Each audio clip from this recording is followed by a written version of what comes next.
Kailasas, enlightenment ecosystems, Sarvanya Peethas all over the world.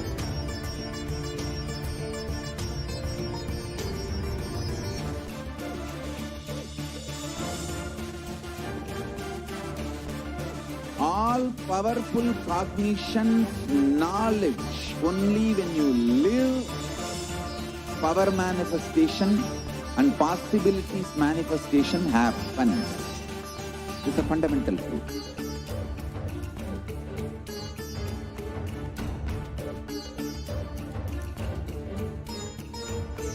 Hinduism cannot live exclusively as one sampradaya. No.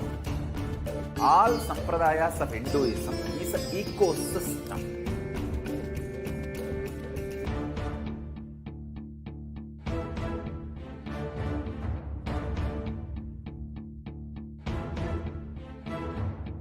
So don't keep quiet thinking that if one sampradaya is attacked, only that sampradaya is going to be affected.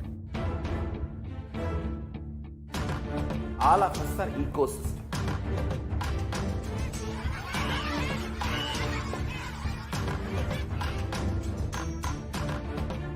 I invite all of you to get involved and enjoy Hinduism by the principle of Dharmo Rakshati Rakshitaha. When you protect Dharma, Dharma protects you. We will make the whole planet flourish spiritually. The spiritual prosperity will happen to the whole planet. We all have to coexist together.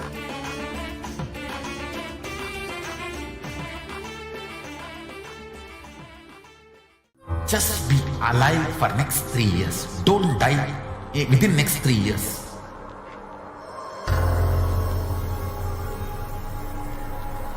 Just don't die within next 3 years. Be alive. Somehow be alive. I'm working sincerely.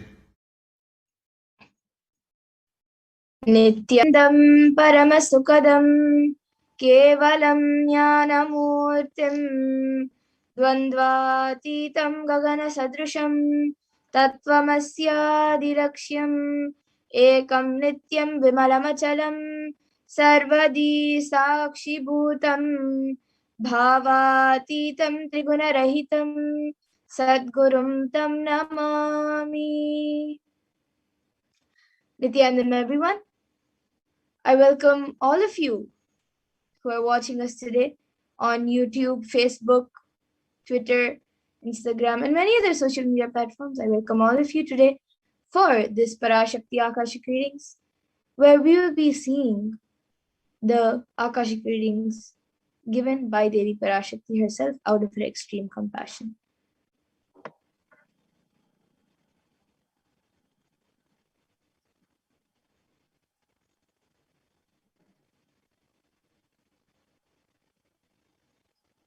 Yes, Maya, can you go to the next slide?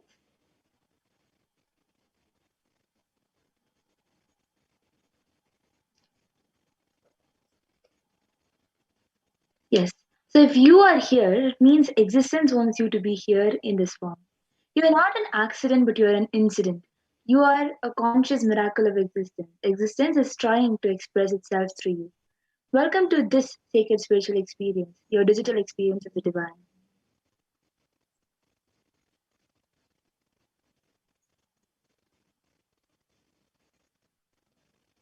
And this may be what you think as your first time in the presence of a divine cosmic being. But this is not the first time this energy has actually graced planet Earth. So if you are watching this now, it is not a coincidence, but a cosmic intervention in your life to make you manifest what you want.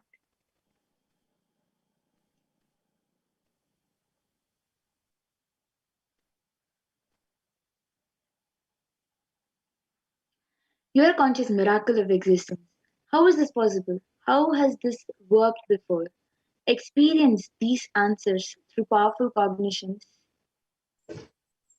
as referenced from the ancient texts of Hinduism, revived by the Supreme Point of Hinduism.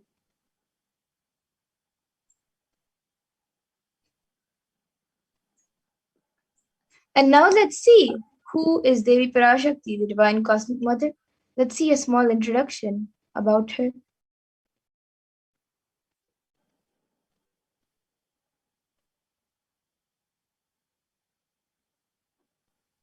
Devi, the ultimate pure feminine consciousness, the cosmic mother. She is the soul. It is her cosmic womb, the Brahmanda Yoni, from which billions and billions of universes comes out and goes in.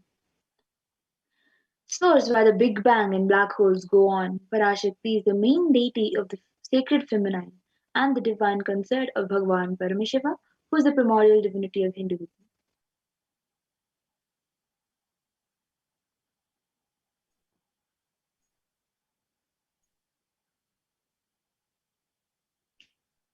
And the first and foremost relationship is mother, the ability to learn. And even the idea to relate starts with the mother. How to relate starts with the mother. So understand your idea to relate and your ability to relate starts with two important factors to connect with what you think as life. And in the Vedic tradition, our rishis were aware that your ability to connect with the mother should be directed to the cosmos and it should inspire and awaken your higher consciousness. And connecting with life through the mother is the most sweetest, most beautiful, and most easiest form to ever connect.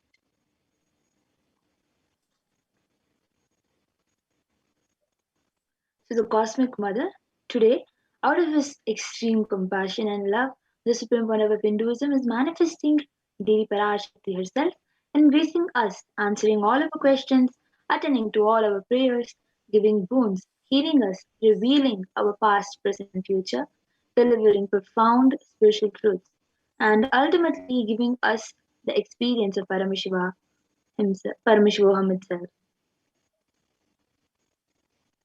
And now let's see and understand the science of Bhava Samadhi Darshan. What exactly is the Bhava Samadhi Darshan? What is Samadhi? Sama is oneness and Adi means source. So Samadhi means one with the source and Bhava means attitude or aspect. So Bhava Samadhi means being one with the source through this aspect. And Darshan means to have a glimpse of. In the Vedic tradition, our when the time of darshan, the moment when you have darshan is when you behold a avatar deity, an avatar, an incarnation, or an enlightened being. As just seeing such a being can cleanse the karmas of lifetimes and create a deep lasting transformation in the receiver. And the darshan is a powerful subconscious vibration that is present around an avatar at all times, and he simply radiates darshan just as the sun continuously radiates light. And the auspicious moment when you are able to catch it becomes the moment of darshan for you, which raises you to the next levels of super consciousness, which is like hitting a reset button on your being.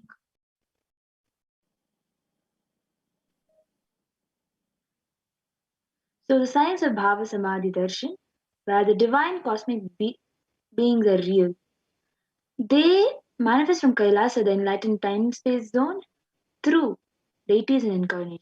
So the divine cosmic being manifests through Arshavatara deities in the temples and through the Bhava Samadhi Darshan, which is Nijavataras incarnations.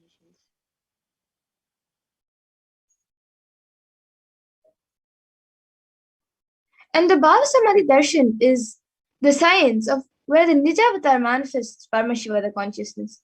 And it is where the formless, the being of Paramashiva, expresses through the Divya Sharira, the light body, and manifests as Nijavatara, the physical form, for us to experience Paramashiva.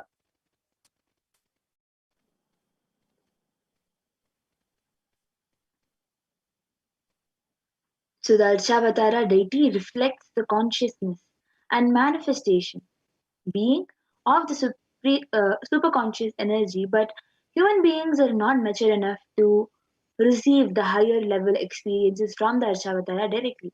So the avatar, the physical down to bridge the gap and create.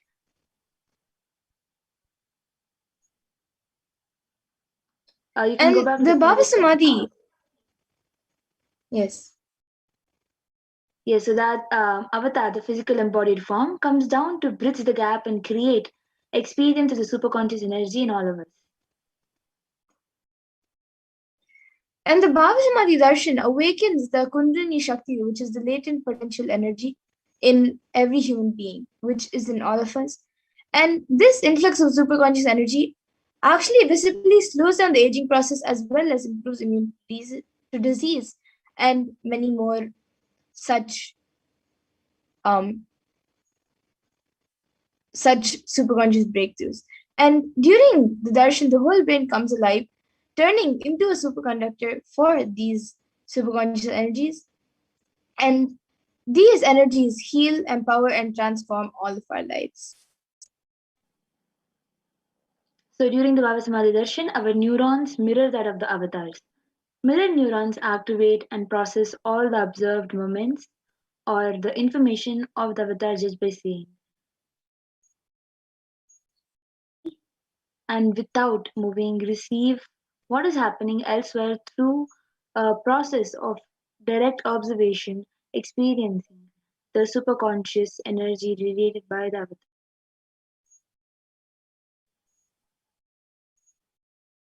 And the Akashic readings are not a prediction, but readings from the cosmic archives, beyond space where the creation and destruction happen simultaneously.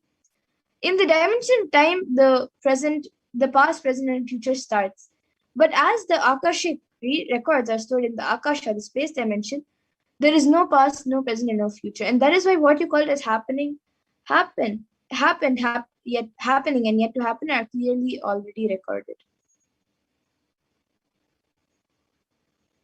About the Supreme Pontiff of Hinduism. Supreme Pontiff of Hinduism, Jagadguru Mahasannidhanam, His Divine Holiness Bhagwan Nithyananda Paramashivam, is the reviver of Kailasa, a macrocosmic, ancient, enlightened Hindu civilization nation. The Supreme Pontiff of Hinduism is the 1000th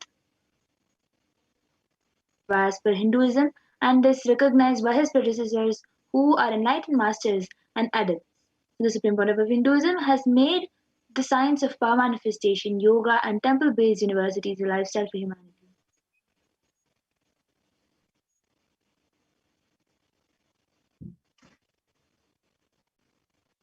And the Supreme Pontiff of Hinduism is also ordained as the 233rd Guru Mahasannidhanam of Kanchi Kailash Sarvagnipitam, which is the Tonde Mandala Adinam, the incumbent emperor of Suryavamsha Saranga Samrajyam, and the present Mahamandaleshwar of the Mahanirvani Akada, which is the largest apex monastic order.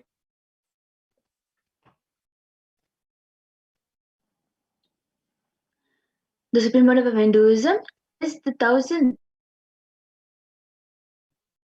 and is a Pontiff of Dharma Mukti Swarga Paramadinam and is elected as a Supreme Pontiff of Hinduism by a congregation of over 1000 Hindu leaders.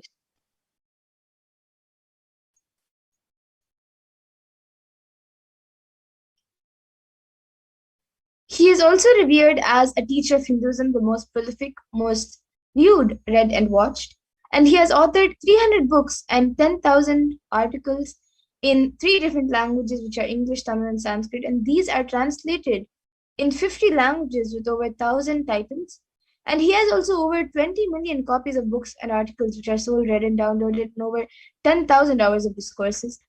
The Supreme Pontiff of Hinduism has also enriched 1 billion plus lives digitally and is respected as a commentator of all sacred scriptures such as Upanishads, Bhagavad Gita, Shiva Sutras, Brahma Sutras, Yoga Sutras, Ashtavakra Gitas, Jain Sutras, and many more.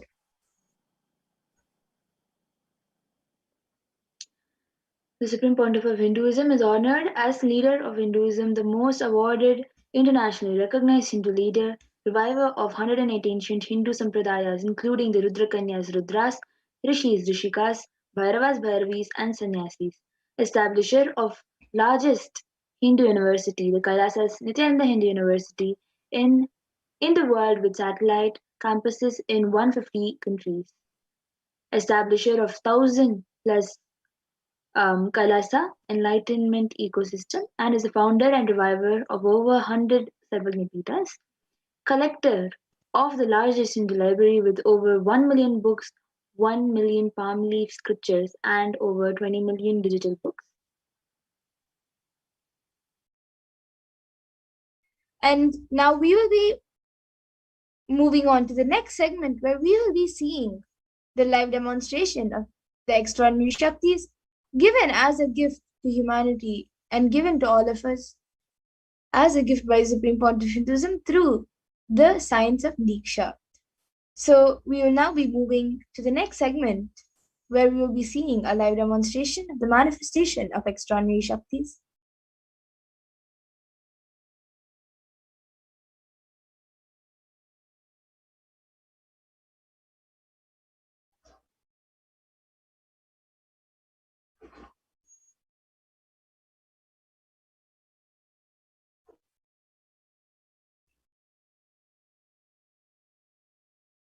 I request the NTV volunteer to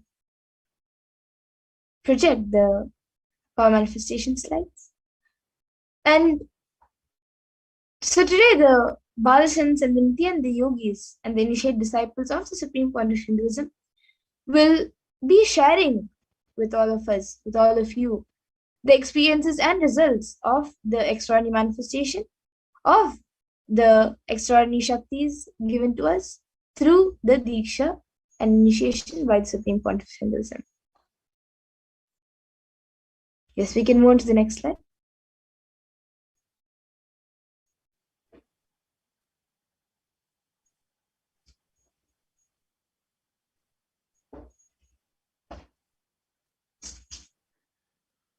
Yes, ma. Next slide.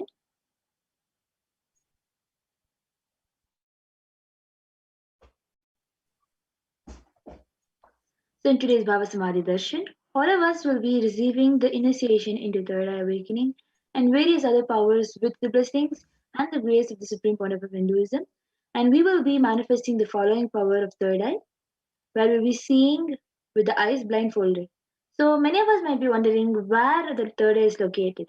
Third eye is the cosmic browsing center which is located in between the brows, which upon initiation one can effortlessly express the powers and see through the third eye just as you could with the normal two eyes.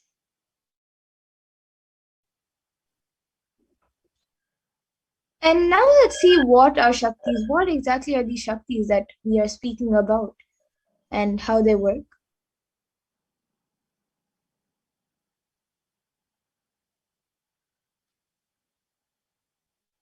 In the Vedagamas, the Paramashiva reveals in elaborate detail that every human being is hardwired to be able to manifest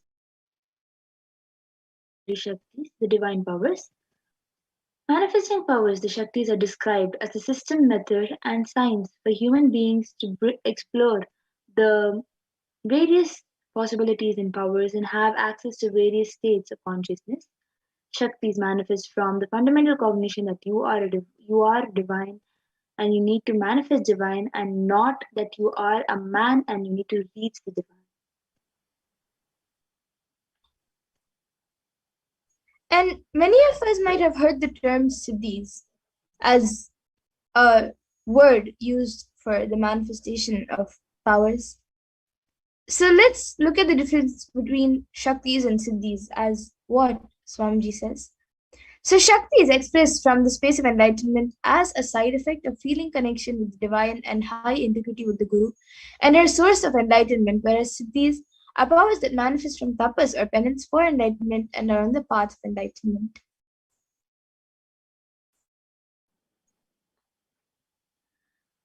And the Shaktis of Paramashiva manifest through ordinary human beings in an extraordinary way after initiation from the avatar and are permanent, whereas the Siddhis are not permanent and may divert you from enlightenment.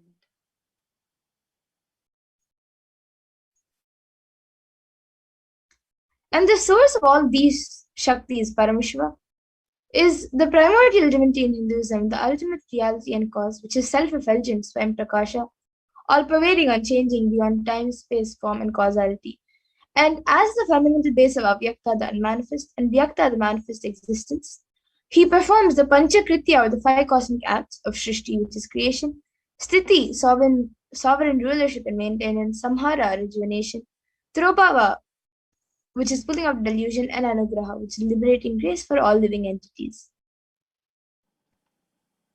And the incarnation of that source of Shakti is Paramashiva, avatar of Paramashiva, the supreme point of Hinduism. Jagadguru Master Nidhanam, His Divine Holiness Bhagavan Nithyananda Paramashivam, as the thousandth living of Paramashiva and the reviver of Kailasa, the ancient enlightened Hindu civilization and nation, the great cosmic borderless Hindu nation. Ever since the beginning of the civilization, the Sanatana Hindu Dharma has been the cradle of enlightened beings and highly advanced sciences. It was where the science of enlightenment and powers, the Shaktis, was lived and taught as lifestyle. For the first time in modern days, the Supreme Pontiff of Hinduism is reviving these yogic sciences and transmitting it to the world at a record-breaking pace, which is never accomplished before. And all of this knowledge and science of our manifestation is passed down from one generation to the next generation through the science of Diksha, initiation by the enlightened gurus. And the Supreme Point of Hinduism, being recognized as an incarnation at a very young age, was trained and taught these sciences of initiation to initiate and to pass the knowledge repositories for billions of people to manifest these signs of our manifestation. From the disciplines of Vedanta, Tantra, Sri Vidya, Yoga and Yogic powers, Mantra Shastra, Siddha Vidya, science of Aushadha, Advaita, Bhakti Yoga, Paramashiva Jnana and Paramashiva Vijnana, and through many more other practices, he was trained and taught to pass these sciences through initiations to many more people. And you all can also see all the various gurus who have trained and taught the Supreme Point of Hinduism ever since he was young. And this is actually called the Guru Parampara, where from one generation it is passed down to the next.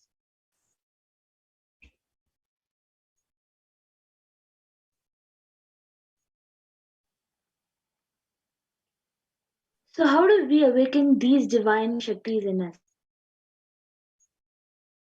Every jnana, the ultimate truth mapped into your consciousness, prajna, manifests as powers prajnana.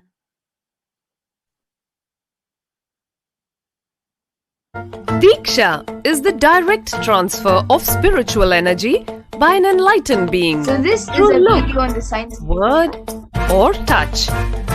The traditional Vedic book Navaratneshwara states, Sarvasamapi Dikshanam Muktihi Phalamakhanditam Avirodhat Bhavantyeva Prasangyastu Bhuktayah. The main benefit of all initiations is moksha, enlightenment.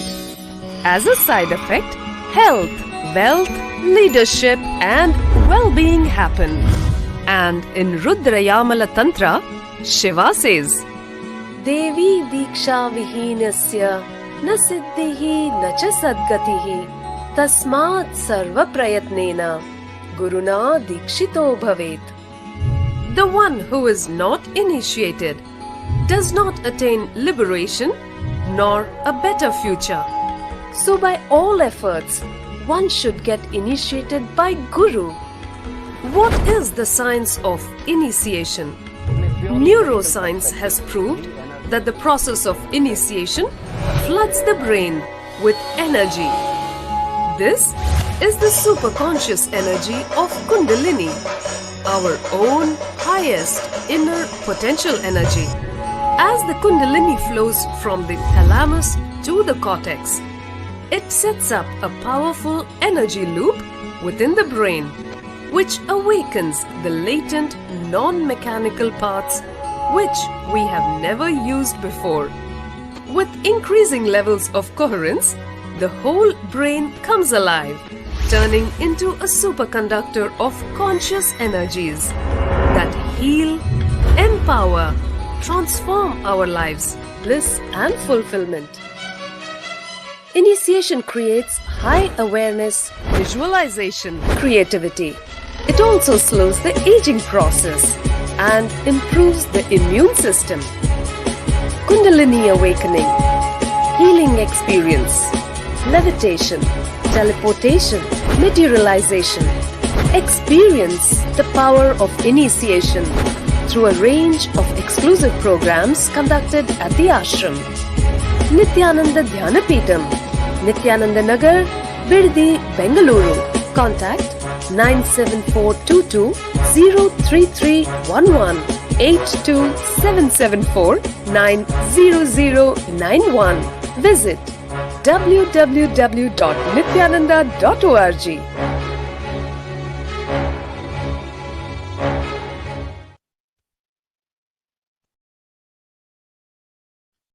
Yes, so that was a video on the science of Diksha. And now we will be seeing how the science of power manifestation is authenticated through 4 aspects of evidences or pramanas. The first is the Shastra Pramana, which is revealed in the source scriptures. The next is the Apta Pramana, the experiences and authorities of Hinduism, the Vedic rishis and scientists who time tested and verified the science. And then the next is the account of the supreme point of Hinduism, this millennium's avatar's personal experience on the power of his experience of the power manifestation. And the next is the Pratyaksha Pramana, which is the empirical evidence from observation and scientific experimentation.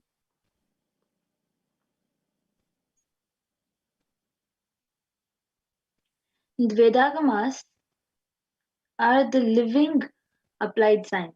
So the Vedas are the ultimate superior authorities for Hinduism and are pure science where the ultimate truths are explained. And the Agamas are the scriptures where the applied technology, the applied science is expanded. Vedas and Agamas together, the Vedagamas are given the status of Shruti as the Vedagamas are directly revealed by Paramashiva. They are the ultimate eternal unchangeable truths. And reference from the Vedagamas, these Shastras are the source scriptures and are in Sanskrit term called the Shastra Pramana. Yes, so now let's get ready to witness a very unique and exciting demonstration of the powers of third eye. So we'll be first getting into the power of third eye, which is seeing with the eyes blindfolded. And we will be seeing the 4 types of pramanas for this power. Yes, so the first is the Shastra Pramana, which is from the Vijnana Bhairava Tantra, Dharana Lave. कपालान्तर्मनोऽन्यस तिष्ठन्मीलितलोचनः क्रमेण मनसोदार्ध्यात् लक्ष्ये लक्ष्यमुत्तमम्. The translation to this verse is, by fixing the mind on the inner space within the crown center and sitting stably without any movement, having the eyes closed in succession, by that stability of the mind and inner space through the power of the third eye, one directly sees the ultimate goal Laksham by having the vision beyond the sight, that is attaining the space of oneness with the source Paramashiva.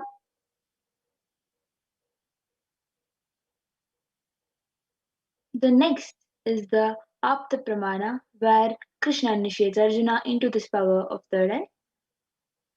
Natu maam shakyase drashtumanenaiva divyam dadami te chakshu pashyame yogamaishwaram. Bhagavan Krishna says to Arjuna, "See my cosmic form with these physical eyes of yours. Therefore I grant you divine third eye vision. Behold my cosmic opulence." In the Hindu Purana Bhagavad Gita, Bhagavan Krishna initiates Arjuna into the power of third eye to behold Krishna's Vishwarupa Darshan, the vision of his cosmic form. The 11th chapter of Bhagavad Gita, which contains the description of Bhagavan Krishna's cosmic form, is completely narrated by Arjuna, and as Arjuna sees Bhagavan Krishna through the third eye. inside and outside broke. You can pause the video, ma. So the Atma Pramana, where in Swamiji's own words, where Swamiji sharing the first experience that I was able to see everything around me, above me, the whole 360-degree, 10 directions, below me, everything. I realized not only I was able to see, I was able to feel, experience all of that as me.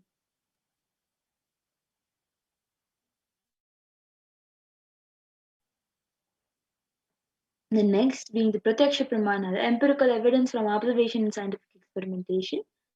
This activity of the brain in conscious and meditative open third eye state using the positron emission tomography, which is PET.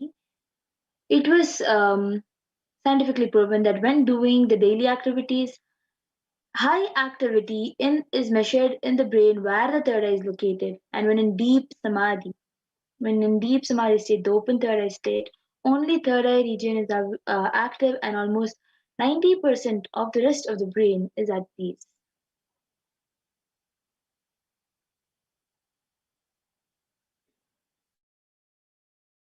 The Sakshi Pramana. This rare sacred science of third eye awakening is being made available to humanity for their ultimate enrichment and conscious evolution by the Supreme Pontiff of Hinduism as a living incarnation of Paramashiva. The Supreme Pontiff of Hinduism embodies the most profound yogic states that surpass all bounds of time, space, and matter. The Supreme Pontiff of Hinduism is gifting this pure, great science of third eye awakening along with many other spiritual sciences through initiation, which is Diksha. Millions of people have been initiated by the Supreme Pontiff of Hinduism and are experiencing the profound results as extraordinary power manifestation in their everyday life. So now we will be having the live demonstration of the Sakshi Pramana disciples of the Supreme Pontiff of Hinduism.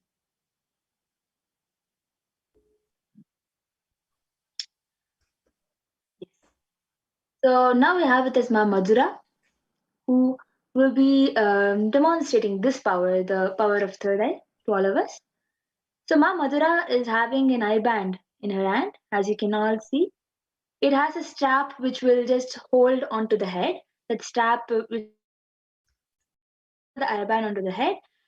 It has also a sponge attached to it, which will help with no light entering inside the eyes by sticking onto the face, and still it will be still comfortable as well as not let the light inside. So when this eye band is put on Ma Madhura's eyes, those two and in those two openings of the eye band, the eyes will go and stick a little bit. See, as you all can see, these two openings, the eyes will just openings, and there is no possible way light can enter inside. The ophthalmology has already eye band will not help, not let any light inside. It is scientifically proven. And now request the volunteer who is there around Ma Madhura to put this eye band on Ma Madhura's face. Yes, so all of you can see the eye band being put on me.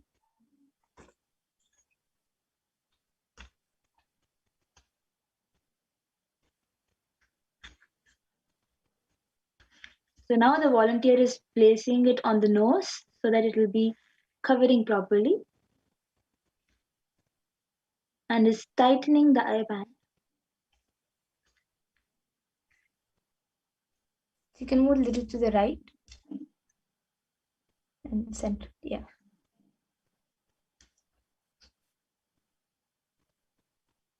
So as you all can see, the eye band has been put tightly on top of the face. And Ma Madhura is turning left, right, up and down and showing that there is no possible way of light entering inside. Yes. So then with this, whoever wants can comment whatever you want in the YouTube Yes, in the comment SPHD section. and the YouTube channel, you can post anything you would like me to read in the comment section.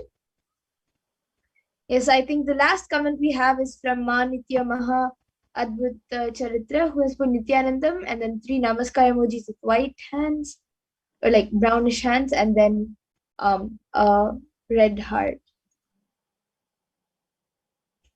And anyone else who would like to put in your comments, you can put a number, sequence of emojis, numbers, words, sentences, and you can even put something that doesn't even make sense or something which you would like me to read, any scientific word. And yes, we have another comment from Nitya Gobamananda Indira, who has put, I feel blessed to be here. Yes, Ma, you are surely blessed with the grace and blessings of Swamiji. It is not a coincidence that you are here.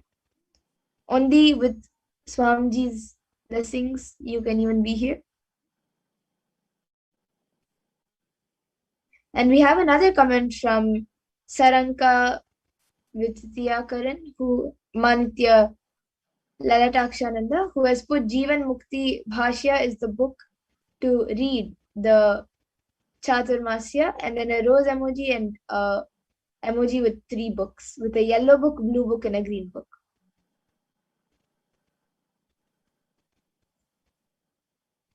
Yes, and actually the Jivan Mukti Bhashya is the book that all of you should read during this Chaturmasya. Even Swamiji has said in the satsang. Yes. So as you all can see, the comments are being projected, just like how Mamadura started reading. First, the last comment when she started reading was Nityanandam by Maha Adbhuta Charitrama, and then she read exactly whatever is being projected, where Ma Guhpamananda has shared, I feel blessed to be here, and Jivan Mukti Bhasha is the book to read this Chaturmasya with the same colored.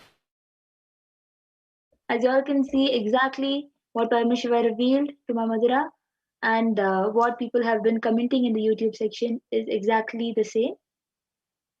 Yes, and we have another comment from Rahul Aswani, and he has put a heart emoji and a namaskar emoji.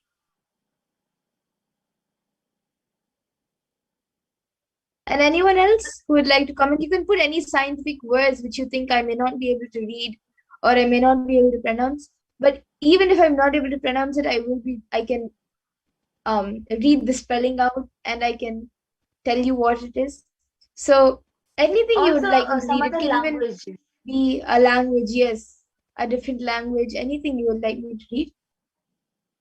Yesterday we had 2 different languages, which is we had 2 different languages, Telugu and Nepali. So anybody else wants any other languages, you can put it in the chat.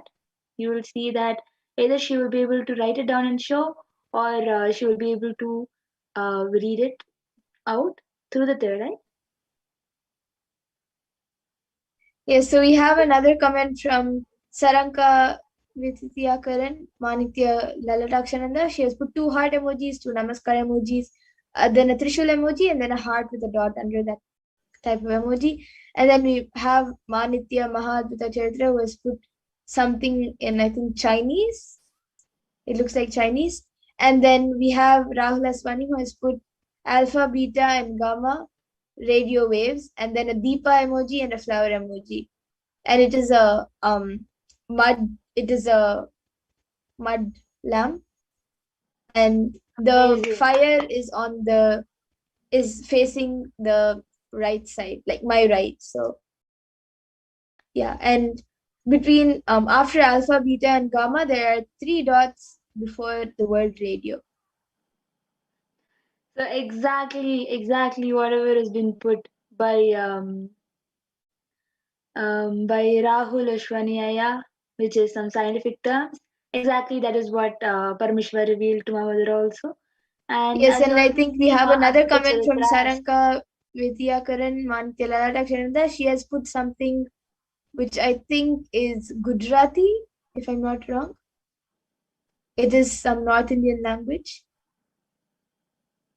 And then we have another comment from Rahul Aswani, who has put a thumbs up emoji and a smiley emoji. Maybe Ma Saranka and Ma Mahadvita Chetra, maybe you both can get back in the comments about what language it is. And yes, now Ma Saranka has again put, I think, something in Kannada.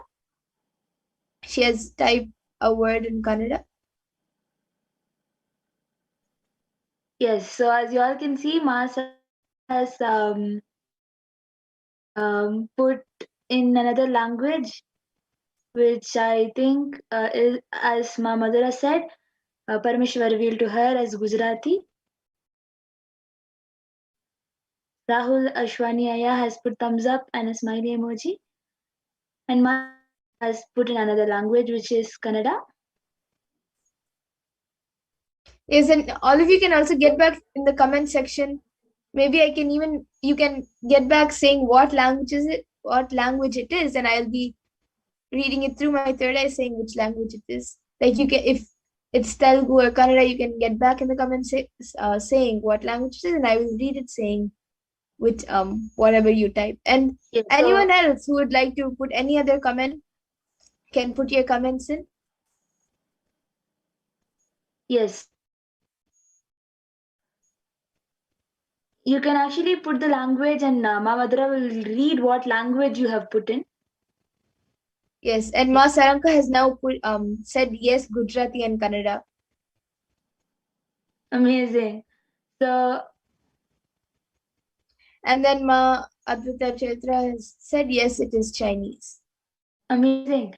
So, Paramashiva revealed to Ma Madhura and the third eye the languages of whatever has been put in the comment, and saying, you can all see in the comment which I've projected, where they have gotten back saying yes, it is that language, and exactly whatever Paramashiva has revealed. Anyone else who would like to put in your comments before we move on to the next power?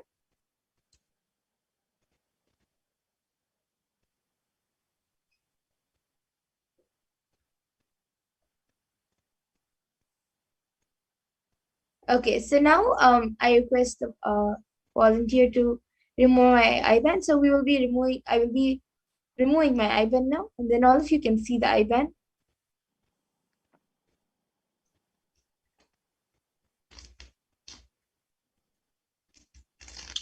So as you all can see in front of you, the IBANs are being removed. It is the exact same IBAN that was put on Ma Madhura's face. It will be shown to the camera. So as you all can see, it is the exact same IBAN. The mindfold and the same sponge and everything is same. It is the same IBAN.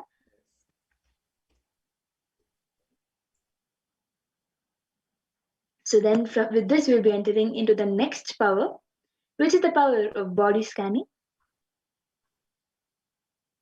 Request the NTV volunteer to project the body scanning slides.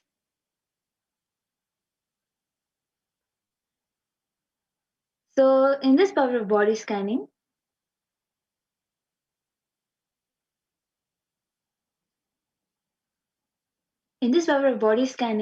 one awakens to the ability to scan illnesses, diseases, medically diagnosed issues, and provide solutions through the awakened third eye. The Shastra Pramana, the scriptural reference to manifest the power of body scanning, is Swadehe Jagato Vapi Sukshma Sukshmatarani Cha Tatvani Yani Nilayam Dhyatvante Vyajate Para. Bhagavan Paramashiva says, cognize deeply that from the subtle to the subtlest constitutive principles of your whole body, Swadeha, all of the whole universe simultaneously consist of the essential reality. They are being absorbed in their source cause, Paramashiva. By the experience of such restful awareness, one becomes complete from all thoughts. Parashakti is revealed.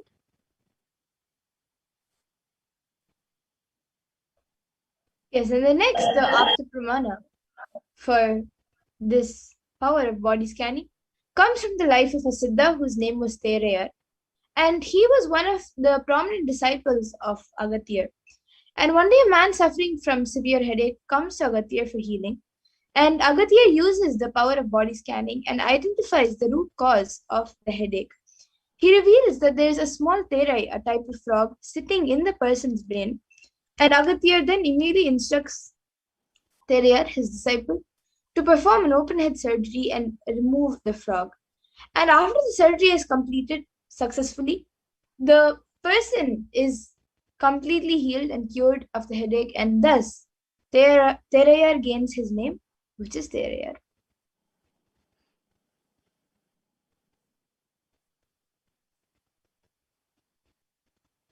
So the next is the Atma Pramana, where account of the Supreme Pontiff of Hinduism, Jagat Guru Mahasaya Nithyananda Bhagwan Nithyananda Paramashivam's life.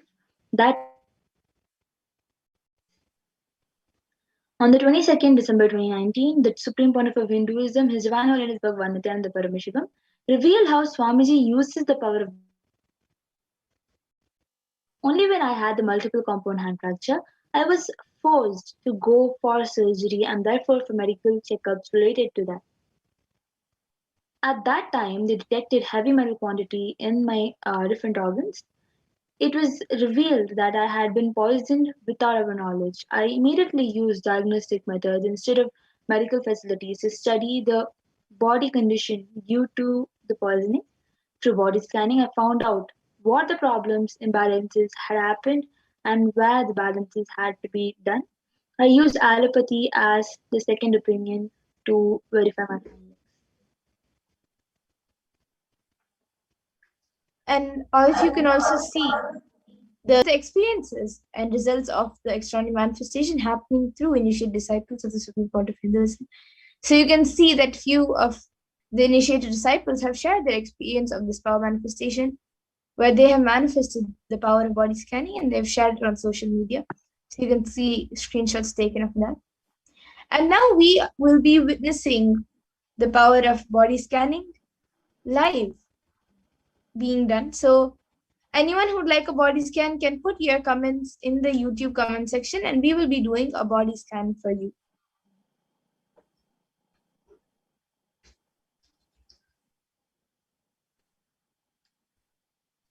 Yes, so then TV operator can unshare the slide. Anyone who is watching us right now on YouTube can put your comments in the YouTube comment section and we will be more than happy to do a body scanning for you. So yes, we have Mantya Gopamananda who is asking for a body scan and in her belly areas. Yes. So I will be scanning for the healing for your belly area. Yes, so Gopamananda, you are now being scanned and you are being healed. And anyone else who would like a body scanning and healing can put a message in the YouTube comment section requesting for body scanning and we will be doing the body scanning for you.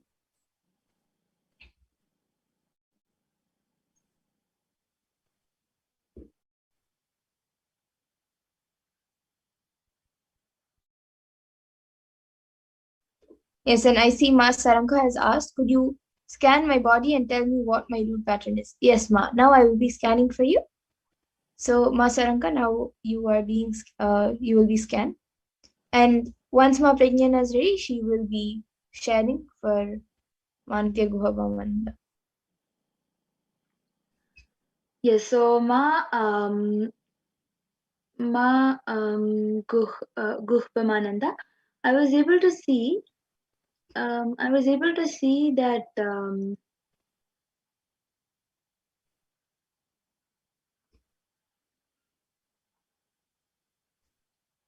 in the belly area there is some sort of pain or the poking feeling that that you're having, and the solution I was able to see for the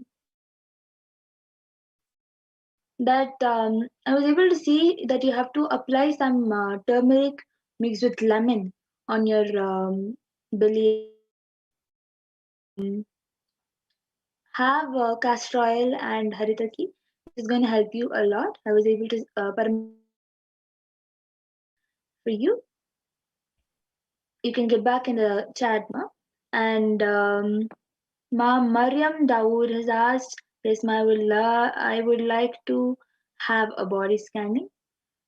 And now I will be scanning Ma Mariam Dawood for her body. Yes, and Ma Saranka, what I was able to see for you, Ma, was that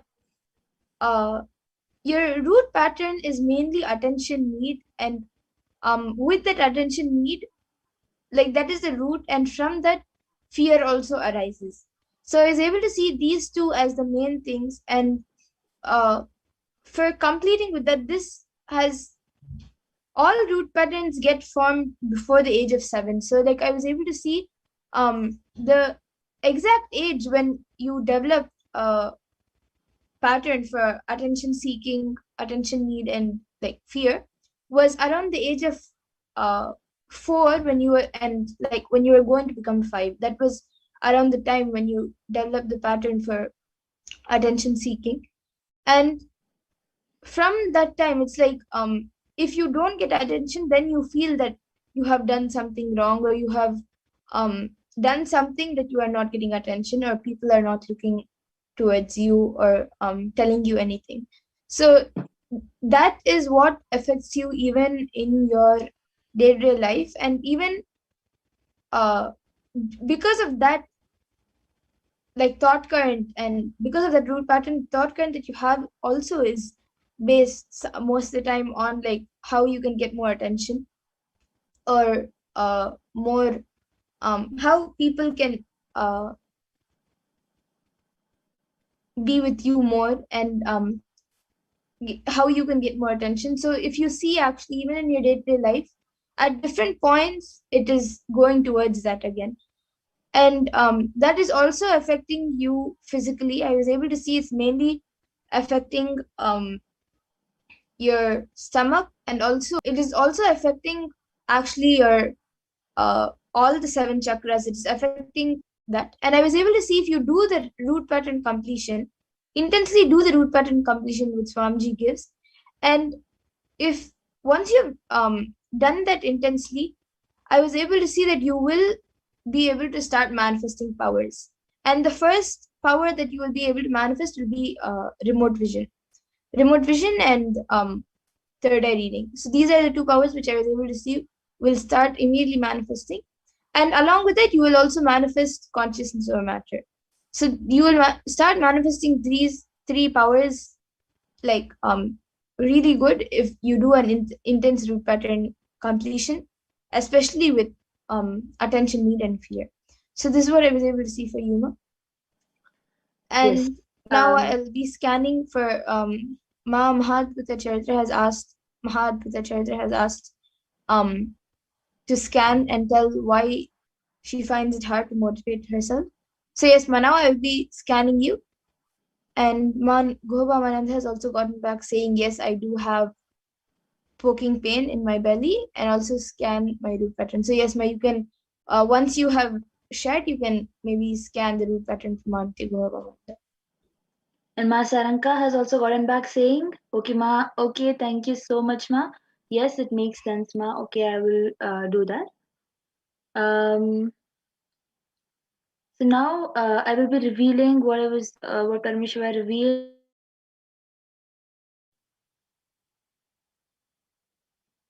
for Ma Mariam Dawood. So Ma Mariam,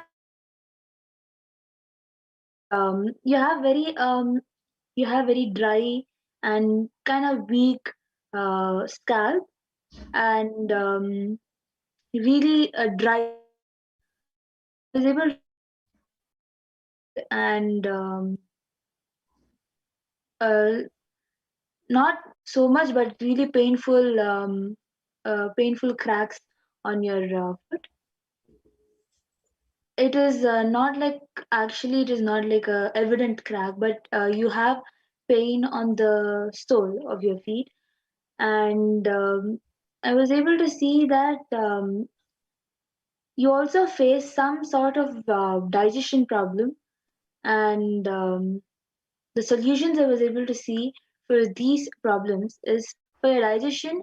I was able to see that you need to consume hot water with little bit of lemon in it, and in along with the lemon, you should add a little bit of castor oil in the water itself and drink the water.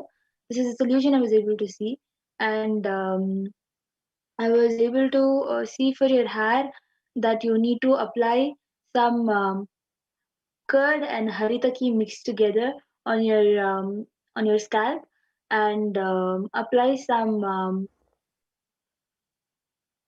lemon on your sole with some honey on your sole, and you will be able to see that there will be improvement in your sole area from the pain, and your hair will it will become softer, and it will become stronger when you apply the haritaki mix. This is a solution I was able to see for your third eye, for your body. And next, Ma Gubamananda has also asked for a root pattern scanning, which we will be doing. And Yadnesh Dargalkar Aya has asked for a body healing. So that will also be done. Yes. So when I Ma Mahadbhuta Charitra, what I was able to see for you was the only thing which is blocking you in where you means where you're why you're finding it hard to motivate yourself is because you're not taking a strong decision and a strong step to motivate yourself. Continuously remind yourself, chant Mahavakya, and tell Swamiji to flow through you. Ask Swamiji and connect in oneness with Swamiji, and as Swamiji flowing through you, motivate yourself. So this is what I was able to see for you, Ma. Yes, so and Ma Gubamananda, I was able to see that your root pattern goes back to you feeling scared of disappointing your loved ones. For example, you are scared that your mother will become disappointed. You were scared that your mother will become disappointed if you do not study properly. It goes back to when you were just 7 years old. When you were studying, you were having this fear that what if I do not study properly? What will my mom think? You have the fear. The root pattern is that you have fear of disappointing the people who you love the most. This is the root pattern I was able to see, and the completion I was able to see is doing the Samskara Dahana Kriya. You can get the Samskara Dahana Kriya from the website, and do the Samskara Dahana Kriya in front of the mirror and with your with your parents and with the close ones, and complete this thought pattern, and you will see that it will be really helpful when you do the Samskara Dahana Kriya. And Yadnesh Dargalkaraya, I have done the healing for your body also. Yes, and even I have done a healing for you, Aya, Yadnish Dargal Karaya. And I was able to see for you, just have a healthy diet that will itself keep your body healthy. So this is what I was able to see for you, Aya. And with this, we come to the conclusion of today's power manifestation segment. And for anyone else who would like a body scanning and healing and the manifestation of any other power, every day at 2 a.m. IST and 4 p.m. IST, we will be having various sessions where we will be learning many things about the Parashakti, and we will also be having the power manifestation as we get ready for the Parashakti Akashic readings. So you all can join us every day at 2 a.m. IST and 4 p.m. IST again. And with this, we will be moving on to the next segment where we will be learning about who is Devi Parashakti and how we can receive her. So I request the NTV volunteer to please project the next set of slides.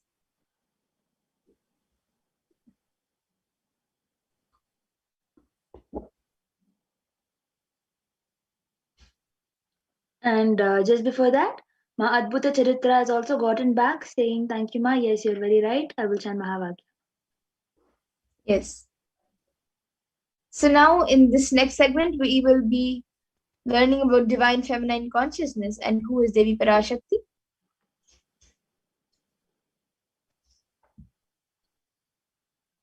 So the Dhyana Shloka of Devi Parashakti from सिन्दूरारुणविग्रहां त्रिनयनां माणिक्यमौलिस्फुरत् तारानायकशेखरां स्मितमुखीमापीनवक्षोरुहां पाणिभ्यामलिपूर्णरत्नचषकं रक्तोत्फलं बिभ्रतीं सौम्यां रत्नगतास्तरक्तचरणां ध्यायेत् परामम्बिकाम्. The translation: The Divine Mother is to be meditated upon as shining in a vermilion red body with a triple eyes, sporting a crown of rubies, studded with a crescent moon, a face all smiles, a splendid bust, and hand holding a jewel cup brimming with mead, and twirling a red lotus.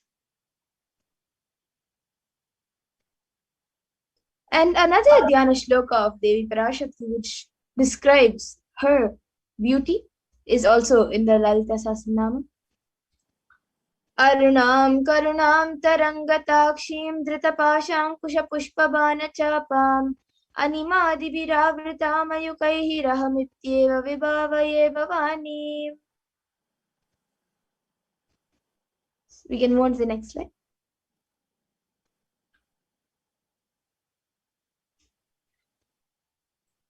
And the translation for this verse is, I meditate on the great empress. She is red in color. Her eyes are full of compassion. She holds the noose, the gourd, the bow, and the flowery arrows in her hands. She is surrounded on all sides by powers such as Anima Ferres, and she is the self within me.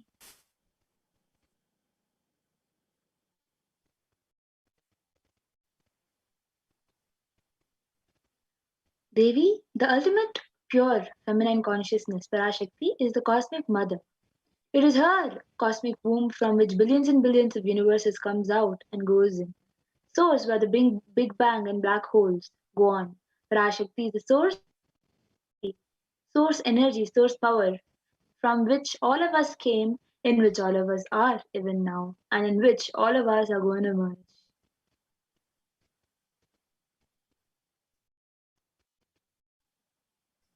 And out of extreme love and compassion, Parashakti herself is manifesting through the embodied form as the Nijavatara of the Supreme Point of Hinduism, Jagat Guru Mahasannidhanam, His Divine Holiness Bhagavan Nithyananda Paramashivam, gracing us, answering all of our questions, giving all of us boons, answering our prayers, healing us, revealing our past, present, future, and delivering profound spiritual truths, and ultimately giving us the experience of Paramashivoham itself.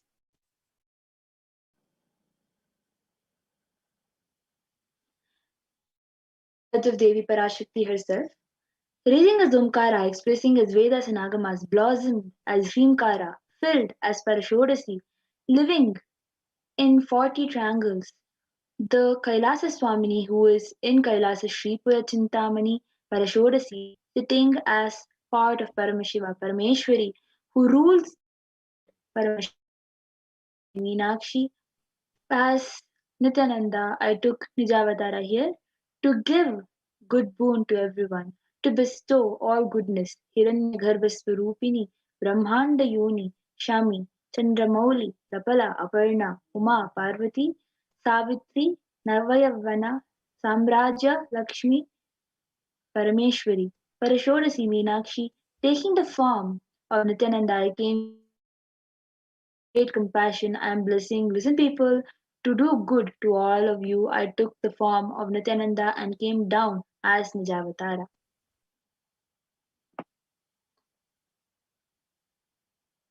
And again, in the words of Devi Parashakti herself, she beautifully says, raising in Omkara, blossoming as Shiva, Shiva manifesting as source of existence, powers of existence, expressions of existence, from the oneness of Om, blossoming into two as Prakriti and Purusha, blossoming as three Shaktis, Icha, Kriya, and Jnana, growing as four Vedas, expanding as five Panchabhutas, beyond six chakras, filled as gotras of seven rishis, expanding as eight directions, existing as nine grahas, blossoming as 10 indriyas, being as 11 rudras, creating all the worlds, bringing life to tell and make truth blossom, and to do good, Parashodasi, Meenakshi, taking the form of Nithyananda, I came to bless every one of you.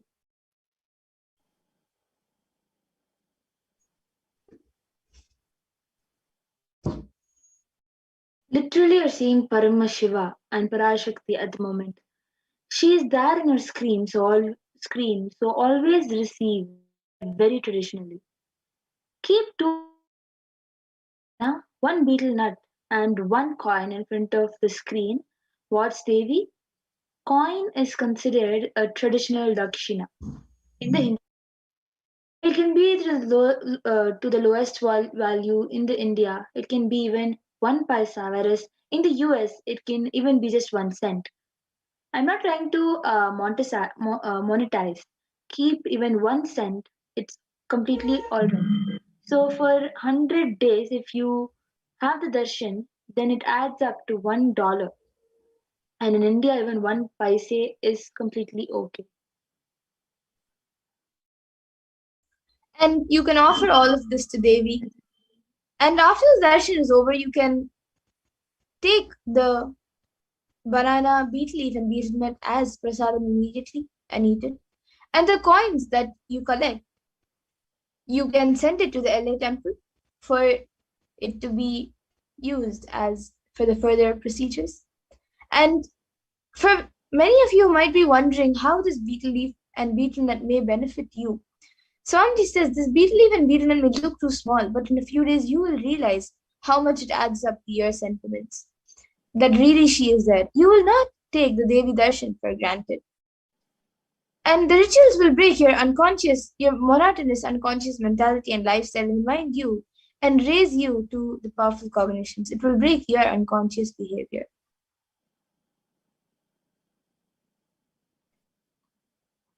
So as you all can see, you can place the main ingredients which are needed. The 2 betel leaves, 1 banana, 1 betel nut, and 1 coin. Like kumkum, chandan, vastram, all of that. Also, if you want to offer, you can still keep it on the plate. And you can place the betel nut on top of the betel leaf and the coin on top of the betel nut, and then you can place a banana towards the side. You can even add a coconut to your tambulam plate, and after that, after the whole of the Devi darshan, Devi Baba darshan is over, as prasadam, you can consume the betel leaf and betel nut along with banana. Yes.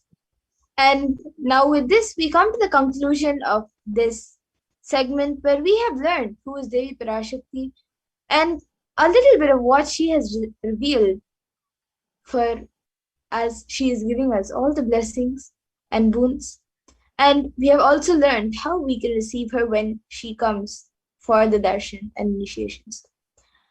And now we will be moving on to the further segments where we will be learning about what Devi Parashakti has revealed and how it has helped humanity and what she has revealed for humanity. So we will be learning about this in the next segment, and we will be back after a really short break to continue to the next segments. So please stay tuned. Thank you, Nithyananda.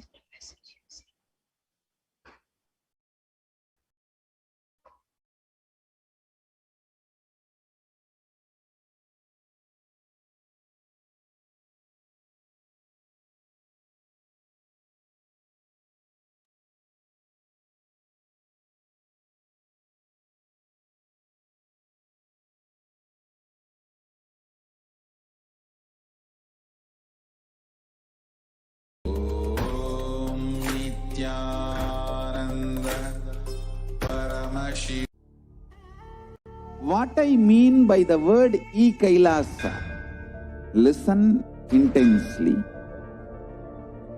Enlightenment ecosystem, literally enlightenment itself, in your own home, wherever you are.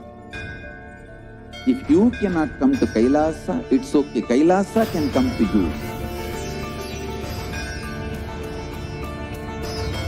Kailasa coming to you is e-Kailasa.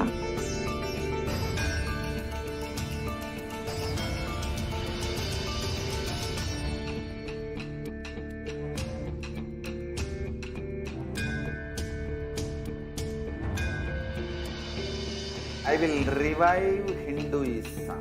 I am a Hindu revivalist, not by any revolution, but by evolution.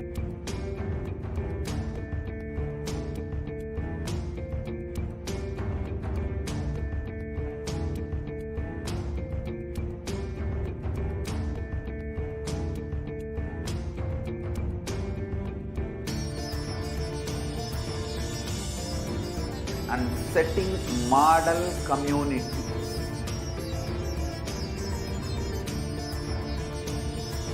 Kailasas, enlightenment ecosystems, Sarvanya Pitas all over the world.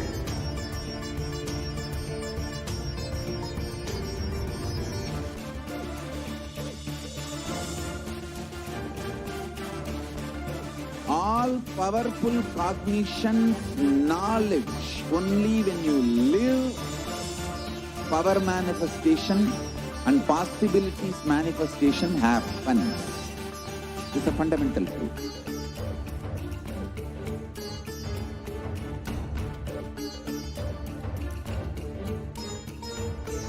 Hinduism cannot live exclusively as one sampradaya. No.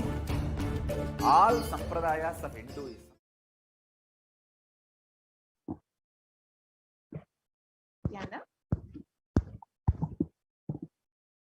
Nithyanandam, welcome back, dear viewers. Now we will be entering into the next segment where we will understand some of Devi Parashakti's revelations made for humanity. During this time of the pandemic, we have heard Devi again and again guiding us, blessing us, answering our questions, giving boons, and answering all of our prayers. And Devi has been holding our hand throughout this pandemic, throughout this pralaya, to ensure that we are making the right decisions and ensure that we know what is to come. So let us understand some of Devi Parashakti's revelations today and how they have manifested in our lives.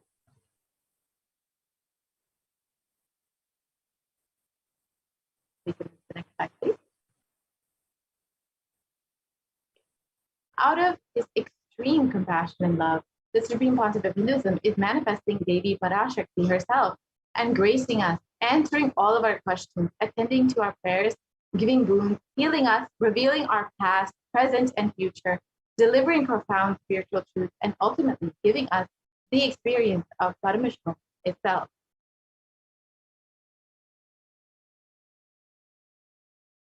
So today, let us see what Devi Parashakti has revealed about community and COVID-19.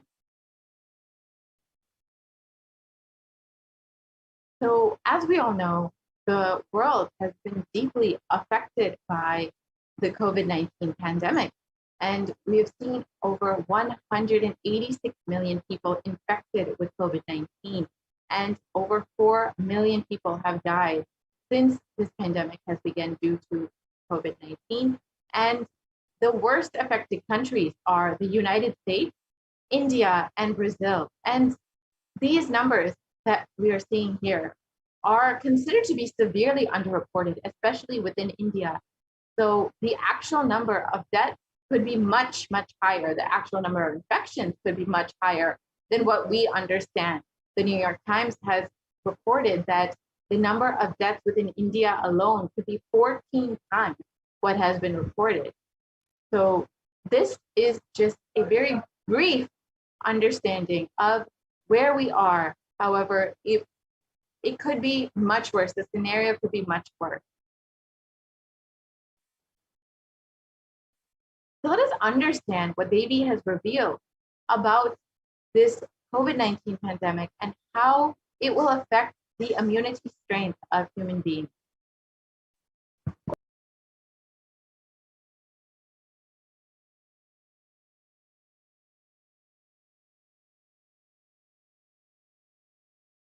Realizing the power of my words when I say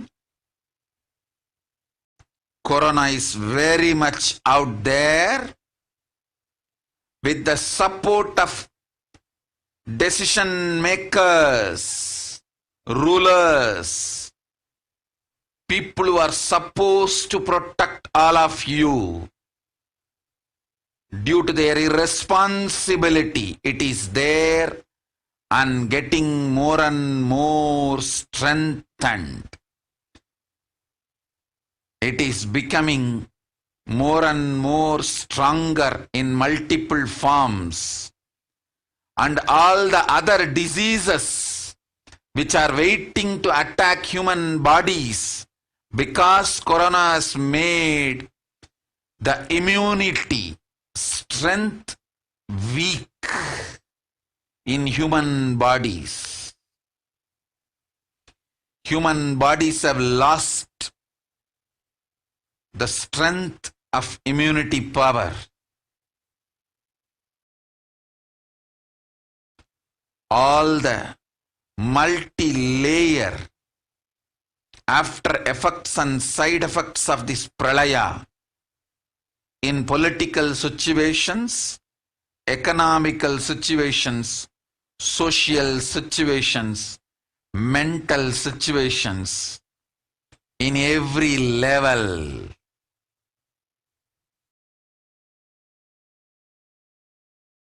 Cannot be described. Wait. This year, focus on keeping yourself alive.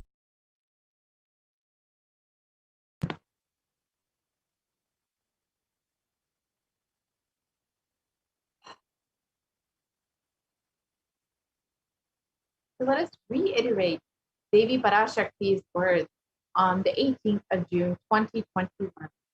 Still, you are not realizing the power of my words.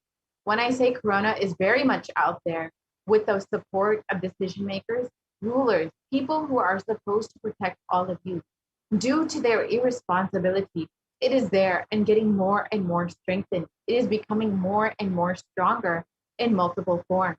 And all other diseases which are waiting to attack human bodies. Because of Corona, it has made the immunity strength weak in human bodies. Human bodies have lost the strength of immunity power.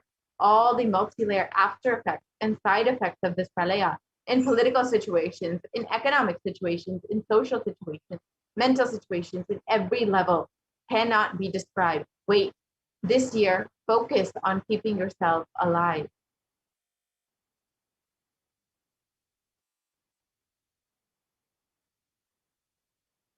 So let us look at the three main revelations Devi Parashakti has made in this revelation.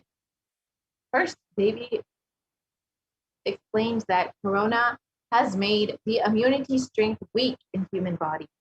So let us understand what that means exactly and how it has been manifesting in our world today.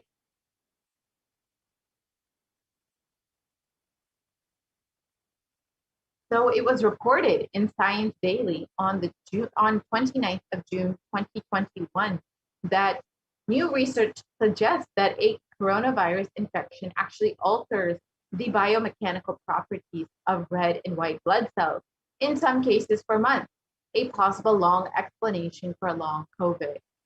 So as we can see, exactly as Devi revealed, corona is actually weakening the immunity strength of human bodies and physically changing how the immune system works and how the physical aspects of the immune system.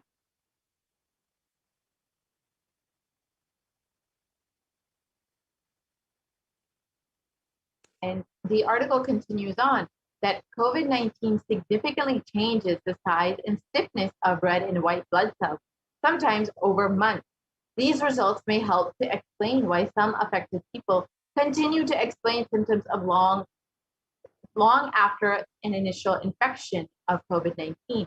And exactly as Devi revealed, people over the course of time will continue to experience the weakening of their immunity, the weakened immunity. And this is exactly explains how it is happening. It is COVID-19 is literally changing the size and stiffness of red and white blood cells, which is causing a severe effect on your overall immune strength, which is why many people continue to complain of symptoms such as fatigue, shortness of breath, and many other symptoms that are continue to exist well after the initial infection and recovery period. And in the Academy of Medical Science, it states that the way that the body defends against the virus is to recognize and neutralize it. However, in the Forbes, it was reported that corona actually suppresses the immune system by disrupting the actions of the body's immune cells. And this immunosuppression allows for the 2-week incubation period, which gives corona enough time to attack the body. So as Devi has already revealed, that corona has actually affected the immune system and actually has changed the immune strength of human bodies.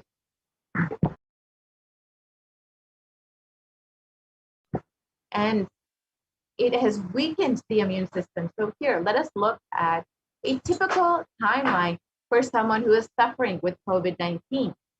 Initially, the incubation period lasts from 0 to 5 days. And after that, they experience the prodromal period, which is between 5 and 10 days. And the acute infection is between 10 and 15 days. Now, this is the period where most people end up in the hospital or in the ICU. And after this 2-week period, many people are able to recover. However, many people also experience longer term symptoms and continue experiencing symptoms for months afterwards.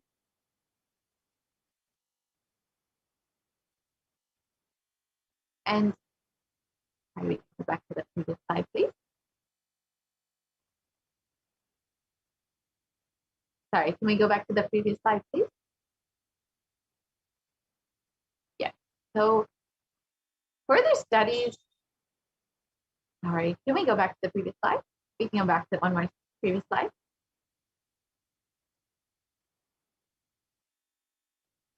We can go back to the previous slide. Okay, we can go forward with the slide. Yeah, so let us understand, sorry, we can go back on the slide.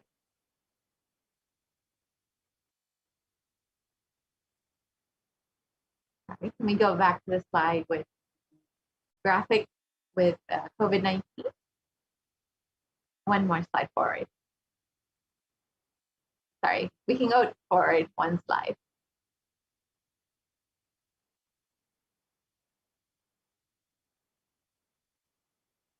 One more slide. Yeah, we can stop here.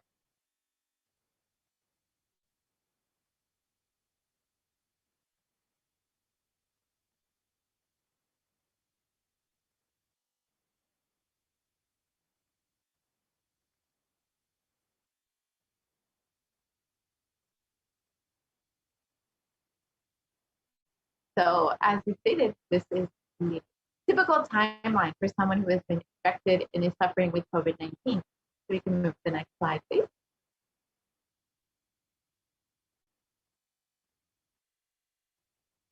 So let us look at COVID-19 in comparison with other deadly pandemics throughout history. If we can actually compare specifically with the HIV pandemic, which you can see on the far left side, we can see that the HIV pandemic has taken over 35 million lives over the course of 40 years. However, the COVID-19 pandemic has only been affecting humanity for the past 2 years, and it has already taken the lives of over 4 million people. And these numbers, again, as I stated earlier, are considered to be severely underreported. So we can imagine how many lives are actually been taken from this pandemic over the course of less than 2 years. Now, this is actually, if you consider, it's well within the range of the HIV pandemic, which has over the course of 40 years taken so many lives. So we can consider the COVID-19 pandemic as one of the deadliest pandemics that in recent modern history that the world has experienced. So let us look at some of the long-term effects of corona on immunity. Recent studies show that the University of Oxford found that the cells are profoundly impaired after recovering from COVID-19.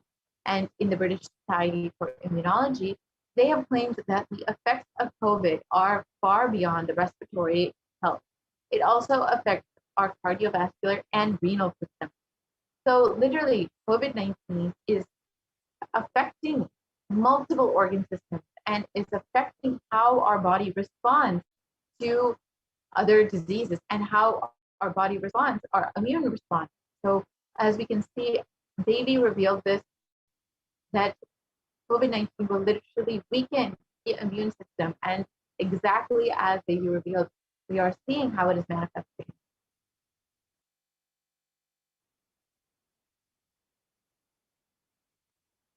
And in a recent article, it stated that exposure to the disease COVID-19 causes symptoms in multiple organ systems across the body, and it is not limited to only the lungs and respiratory system, as was originally thought. In addition, patients are reporting chronic symptoms such as fatigue, shortness of breath that has lasted 4 months after the original infection, and this is exactly what is termed as long COVID. And as we have learned earlier, it is suspected that COVID-19 actually changes the immune system, that it actually changes specifically the red and white blood cells, the size and the stiffness of it. So this is possibly why people are experiencing something as long COVID. The infection actually can affect the cardiovascular system, the renal system, the respiratory system, and can cause inflammation and fatigue long after their initial infection. And this exactly as we were told by Devi Parashakti, that it will literally weaken our immune strength. So here we can see how a set of healthy lungs look compared to a set of COVID-19 affected lungs. You can see on the left side, the healthy lungs, which are don't have any scarring. And on the right side, you can see all of the scarring on the lungs and how badly the lungs are affected by this infection.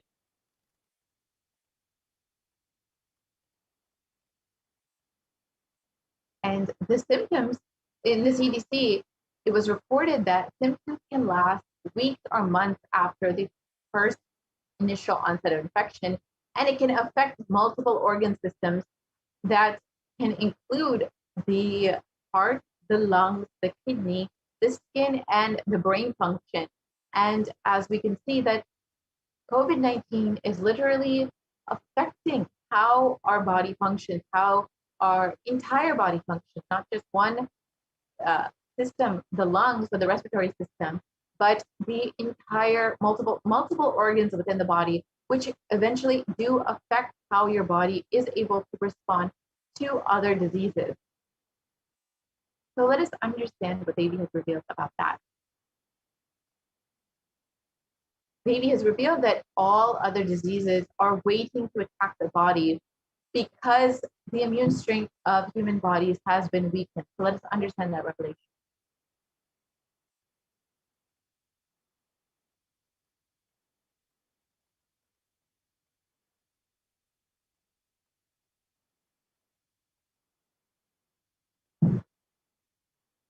So as many of us have heard, black fungus, white fungus, and other fungal diseases have been sweeping the nation and have been primarily affecting COVID-19 recovered patients.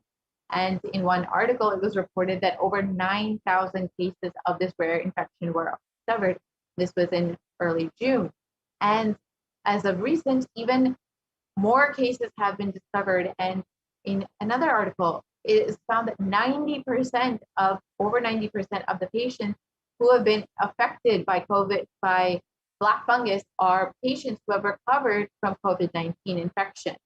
So we can see that this black fungus, white fungus, and these fungal diseases are the diseases that are waiting to attack the human body because they are primarily affecting COVID-19 patients and people who have recovered from COVID-19. And the Supreme Council of Hinduism has revealed that even if you have recovered, you are healthy again from COVID-19 after an initial infection, you are not necessarily protected. You will be susceptible to other diseases because of the way that COVID-19 has affected your body and how the immune system has been affected by COVID-19. And here we can see how exactly this is manifesting, how that so many COVID-19 patients who have recovered, who have survived COVID-19 are now being affected by black fungus, white fungus, and other fungal diseases. And here you can see the photos of people who've been affected by these diseases.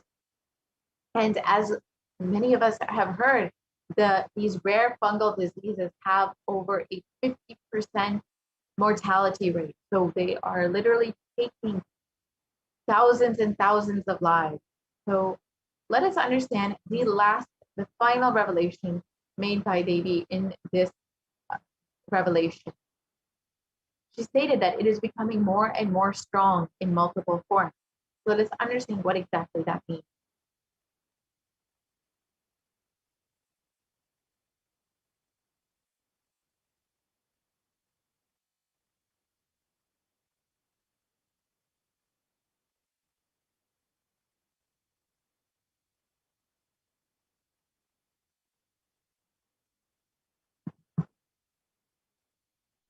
So as many of us have heard, there have been several variants coming out of various countries, including Brazil, South Africa, UK, and India. And they have been sweeping the world and affecting thousands and thousands of people and have been causing multiple waves of this COVID-19 pandemic. So let us understand where some of these variants have come and how many countries they have been affecting.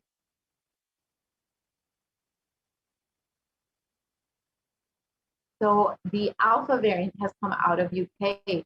The Beta variant has come out of South Africa. The Gamma variant has come out of Brazil. And the Delta variant has come out of India. And the Delta variant is one of the most highly transmissible variants and has been severely affecting the population in India. And viruses generally mutate, but in the case of COVID, we have seen that they are becoming more dominant. And as we can see, the variants that have been sweeping the world and affecting thousands and millions of people across the world.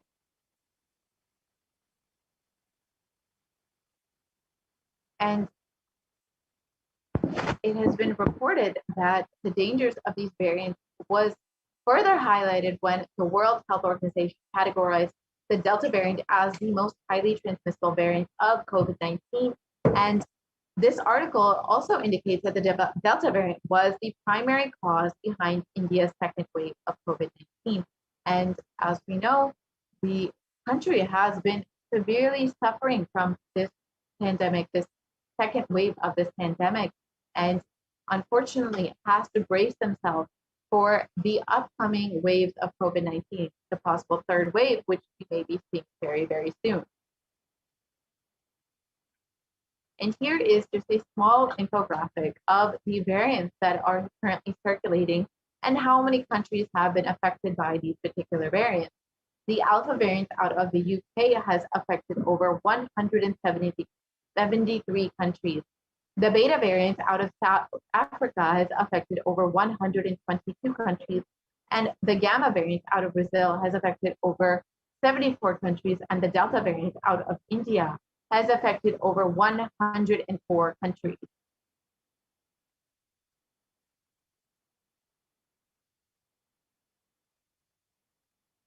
And other variants of COVID-19 have also been recently discovered, and over 4,500 sequences of the variants have been detected in about 60 countries.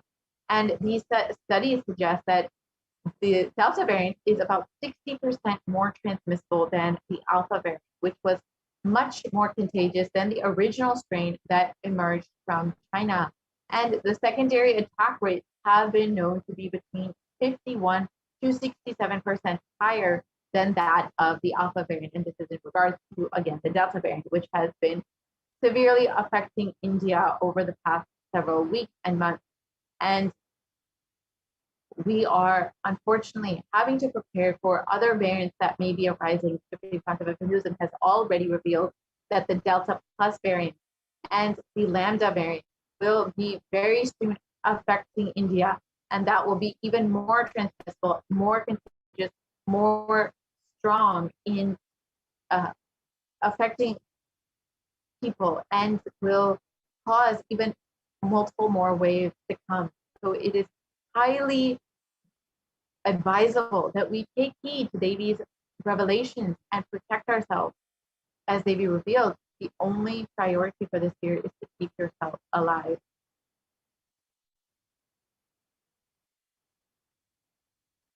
On the 14th of April, 2021, Devi revealed Sharmila, Corona Yes, we can play this.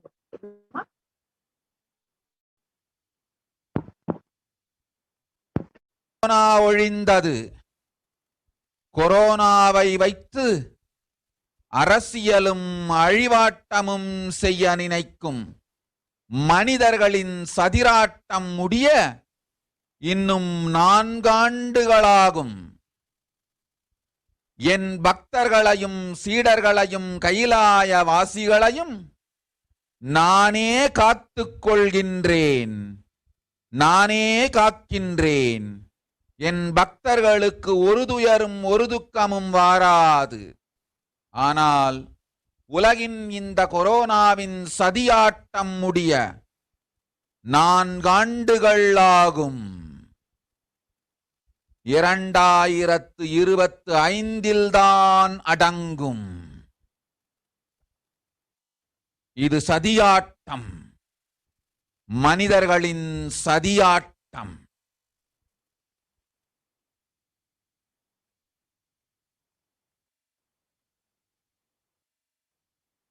So let us understand Devi Parashakti's revelation translated into English. Corona is destroyed, but it will take 4 years for the political conspiracies done by humans to end. I will protect my devotees, disciples, and Kailasa-vasis. No suffering will come for my devotees, but it will take 4 years for the conspiracy of Corona to end. It will come to an end only in 2025. It is a conspiracy, a human conspiracy.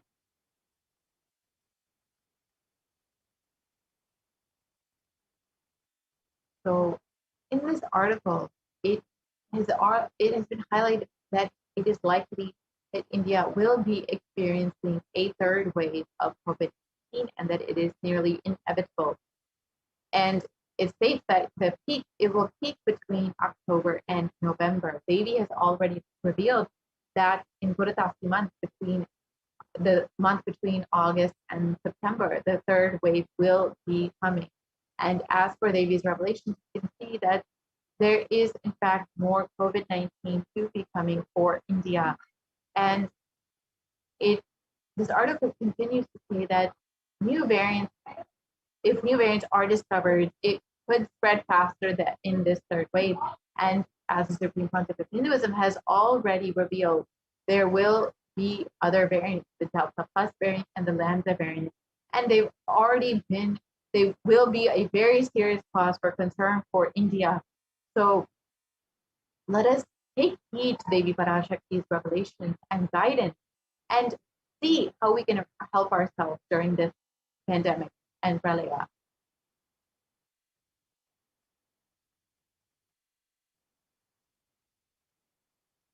with more and more waves of COVID-19 coming up. What is the best way we can protect ourselves?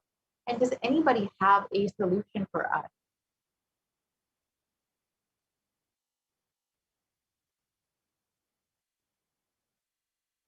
Kailasa is the only place that is safe, and the Supreme Pontiff of Hinduism is the only hope for humanity.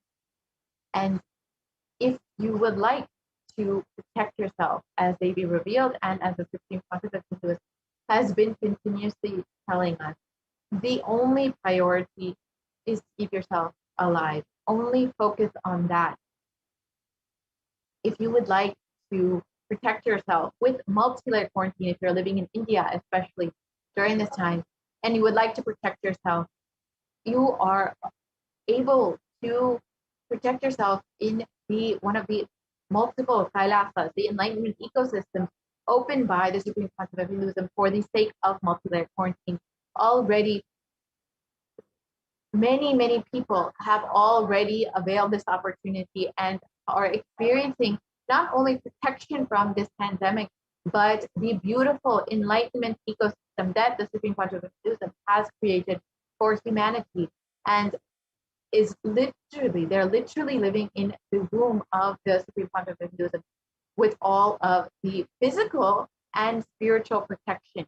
And you are able to avail this opportunity by going to kailasa.org/kailasacare. You can sign up today and protect yourself, protect your family. As the Supreme Pontiff has revealed multiple times, the only priority for this year is to protect yourself. Do not focus on anything else. Just focus on that.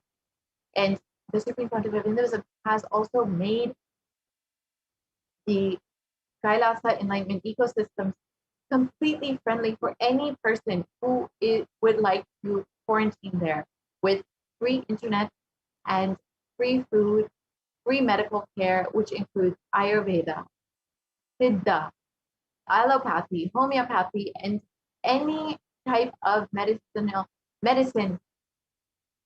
that you could want will be provided. With the basic day-to-day healthcare will be provided for anyone who is interested in protecting themselves and quarantining in one of the Kailasas. Not only that, all accommodations will be free, all food, everything will be provided completely free. So if you are interested in protecting yourself and you want to sign up today, you are more than welcome to visit at kailasa.org/kailasacare. The link is projected here, and you can see the various quarantine centers that Kailasa has opened up and sign up for protecting yourself and protecting your family.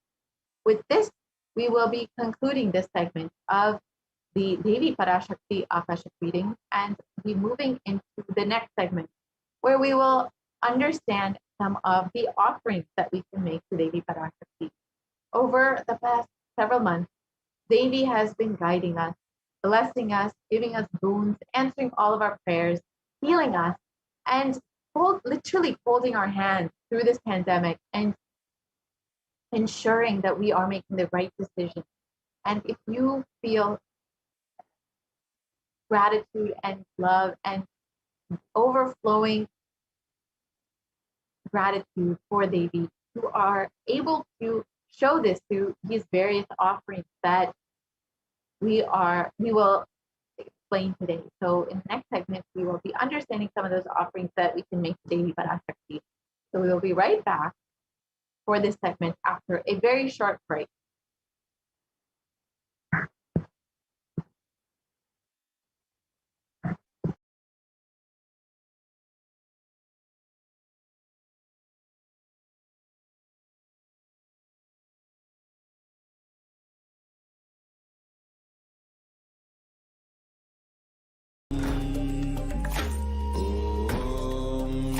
Nithyananda Paramashivoham.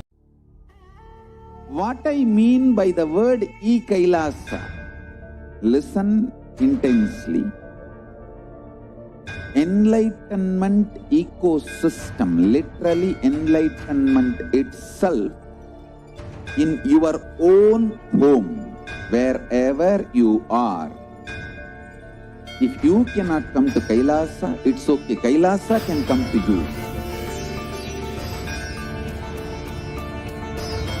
Kailasa coming to you is e-Kailasa.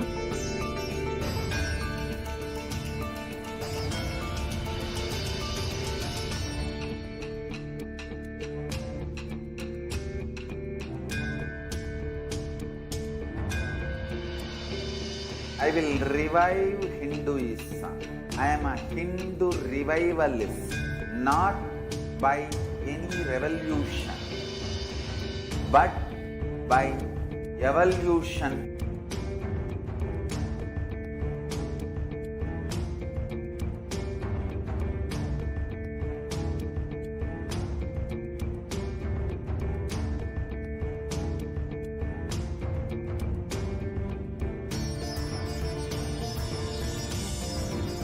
And setting model community.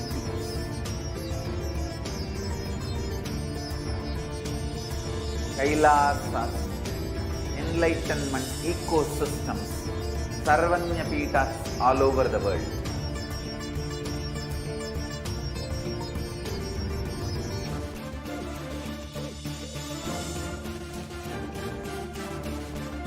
All powerful cognition, knowledge, only when you live, power manifestation and possibilities manifestation happens. It's a fundamental truth.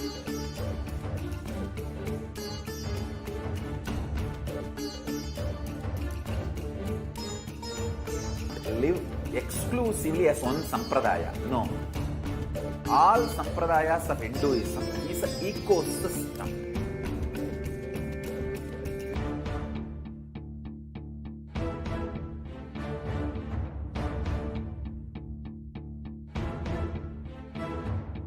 So don't keep quiet thinking that if one sampradaya is attacked, only that sampradaya is going to be affected. All of us are ecosystem.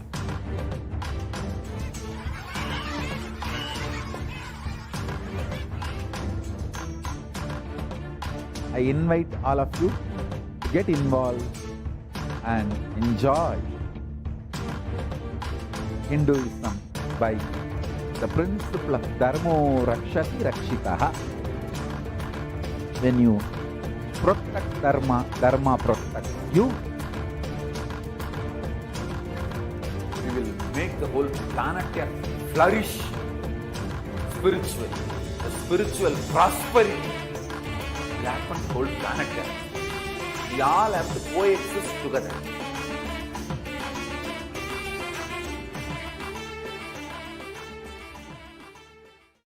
Just be alive for next 3 years. Don't die within next 3 years.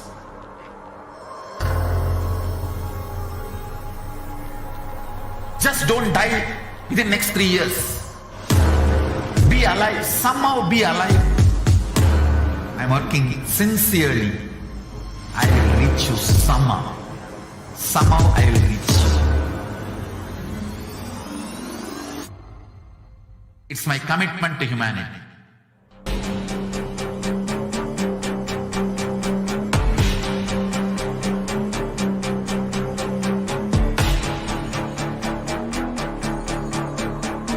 Just don't die within the next 3 years. I will reach you wherever you are, whichever corner of the world you may be. I will reach you with enlightenment. You manifesting the space. Nithyanandam, welcome back to all of the viewers who are joining with us today. Now, let us enter into the next segment on the various different offerings that you can do to Devi Parashakti, offerings that we can offer to Devi Parashakti. Yes. Now, in this segment, we are going to be understanding the various levels of offerings and the different significance behind each and every one of the offerings.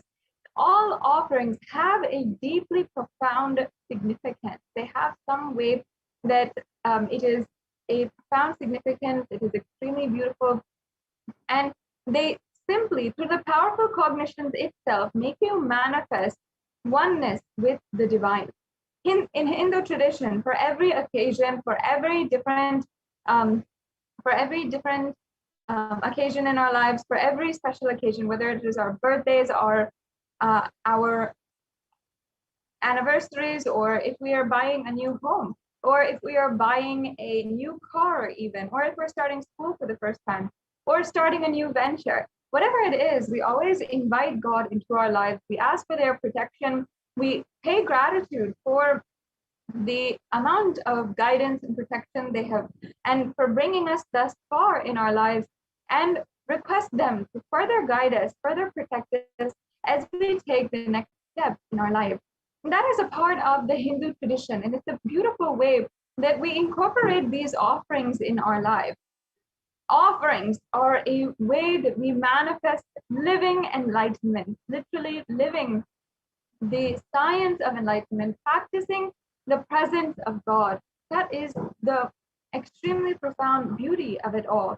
And the offering is not at all made out of fear or greed, like many people say.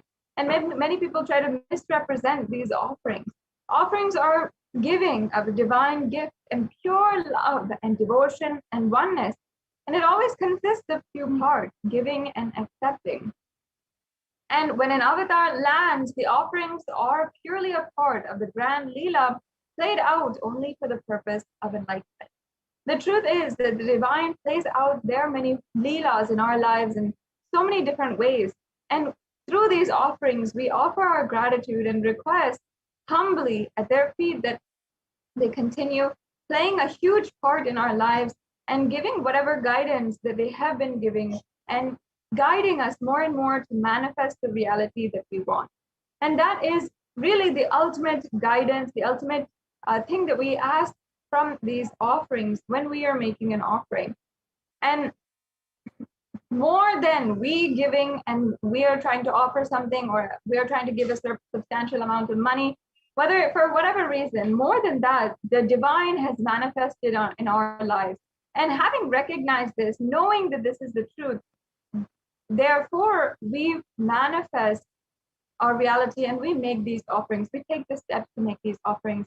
And I know there are many people out there who strongly feel that Devi Parashakti has manifested in their lives in so many different ways, whether it is manifesting the type of relationships that we want, or the type of the amount of wealth that we want in our bank accounts, or anything. Devi Parashakti has already manifested, blessed, and given us the insurance and her protection. So many people have even healed from COVID, have healed from so many diseases.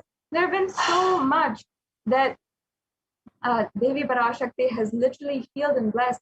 Many people even walking out of chronic illnesses and even lifetime or long-term addictions that they have been going through.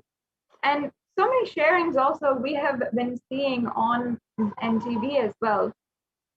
And we have been able to interview the people who have had beautiful blessings from Devi Parashakti. And it's to those people, all of you who Devi Parashakti has already showered so much in your life, there's thousands who have benefited and their lives have been transformed from the blessings of Devi Parashakti. So you can, if you're out there and you really want to offer your gratitude to Devi Parashakti, this is the opportunity. This is the different ways that you can offer your guidance. And even for the fact that Devi Parashakti is guiding us, protecting us continuously, that is another beautiful reason why, if you need a reason for making these offerings, because Devi Parashakti has already graced planet Earth in manifesting through the Nija Avatar, the supreme pontiff of Hinduism. Her energy has been made available on planet Earth, and she is literally giving herself to all of us. And out of our gratitude, we can offer our gratitude to Devi Parashakti in this way. So as we are beginning this segment in today's program, and we want to make an offering, let us first chant the Dhyana Shloka for Manonmani, the very form of Devi Parashakti who is seated on the lap of Paramashiva. इन्दुनिवभेदकरवह्निनयनं स्यात् पङ्कजवराभयजपक्षसरयुक्तम् अङ्गहिमभूषणविचित्रवसनं स्यात् तुङ्गमुकुटोज्ज्वलमनोन्मणिस्वरूपम्. And the beautiful translation of this verse describes Devi as moon-like face, holding the Vedas or the books in hand, fire in eyes, and with a lotus flower gracing and blessing hands, in one hand with the japamala, and the other beautifully decorated with jeweled ornaments and wonderful clothes and a shining bright crown. Her name is Manonmani. The next slide, please. Now we'll be chanting the next Dhyana shloka. ध्याये देवीं त्रिनेत्रां शशिमिवदनां वेदहस्तां ददानां सव्ये पद्मं वरदमपरे चाभयं चाक्षमालां दिव्यैराभरणे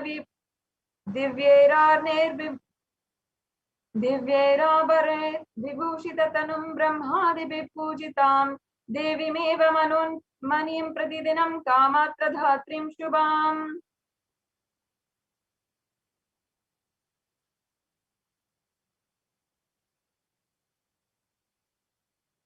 Yes, and in this description, Devi Parashakti is described. I meditate on Devi with three eyes, glowing like the moon and holding the Vedas, lotus and gracing with blessing and gracing hands. She is wearing beautiful ornaments. She is worshipped by Brahma and other many gods and showers auspicious boons for all actions every day.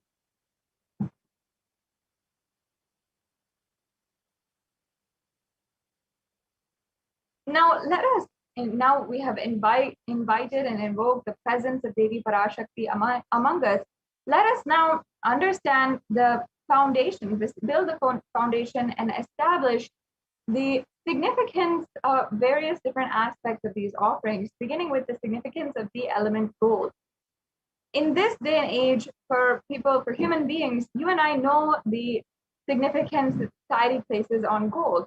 We know its economic value. We know that it's a precious metal, and we know all the folklore and the popular culture behind gold, how it's associated with treasure. And from thousands of years, gold has always been such high value. But unfortunately, due to the lost sciences of Sanatana Hindu Dharma, the sacred significance behind gold is actually lost. We don't know what actually gold is worth to us. In fact, gold is a divine element. It purifies anything that it touches, and it is an element of spiritual significance and great spiritual power and healing and enlightening. Gold has the power to infuse sattva energy and infuse positive thought currents, and it can purify the being, and it can literally electrify, literally be able to powerfully energize anyone who wears it or anyone who even sees it or operates within its vicinity. Excuse me.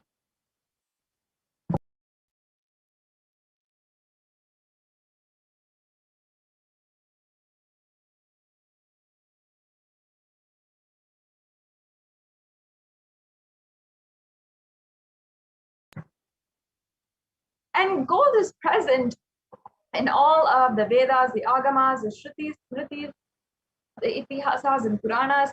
And in the Hindu scriptures, it is abundantly displayed that gold is the most auspicious and purest metal, which purifies our being. In the Hindu civilization, everything was built in gold and exchanged in gold. Ritual feasts were offered in gold bricks. And one was to be saved from life-threatening illnesses, gold was offered as a ritual fee. And gold was in abundance and used for weighing equivalent amounts of commodities, including cows. And kingdoms were built with huge doors of gold. The streets would have huge doorways and huge archways made of gold. And even the horses and cows were all dressed and adorned in gold and worshipped as the divine, literally.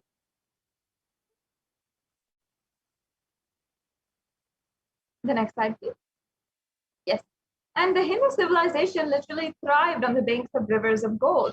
The Indus River was called the Hiranyamaya, the river of gold in the Rig Veda, and the river Saraswati was called the Hiranyavartani in the Atharva Veda. Gold is the supreme element for offering gifts to the ones you love and revere. and temples are constructed and paved in gold. Deities are made in gold and decked and adorned in gold because it preserves the enlightenment energy. For thousands of years, it literally lasts forever. Now that we have established each and every aspect of gold, which is extremely profound, let us now go into the array of offerings that we have. And beginning with the E-Hundi offering. The E-Hundi offering is a beautiful offering which you can do for any amount. It's a general donation. And all of us Hindus know that whenever we go to the temple, we usually offer a few coins in the plate to the pujari, or we offer in the hundi, and that is a part of our sacred sentiment. Simply out of our gratitude for the divine gracing us, making themselves available to us on planet Earth, that itself is what we are so devoted to them for. And Devi Parashakti is described as the one who adores and accepts all kinds of devotion when she is named as Bhakti Priya in the Lalita Sahasranamam. And there is a beautiful verse which I'll now be chanting from the Lalita Sahasranamam.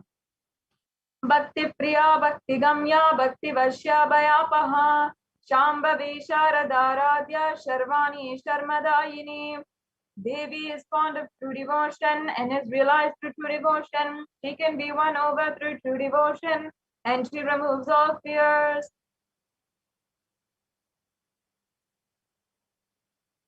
Yes, and the next slide, please. So, Devi Parashakti is sure to remove any of your fears. And the best part about it is that it's without any vested interest, without any conditions on her side. She doesn't ask for certain requirements and then only bestow on you all the compassion that she has. She simply removes it and accepts your devotion, how much ever you want to offer. So, and also Devi Parashakti is known to be the very goddess.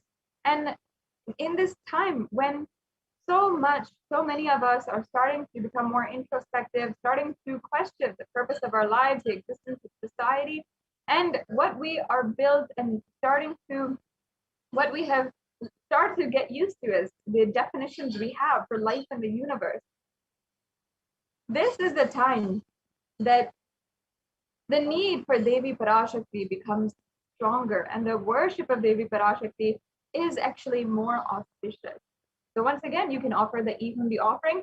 If you are needing some guidance on how you can make these offerings today, stay tuned, and at the end of this segment, we will be going over exactly how you can make these payments and make these offerings today.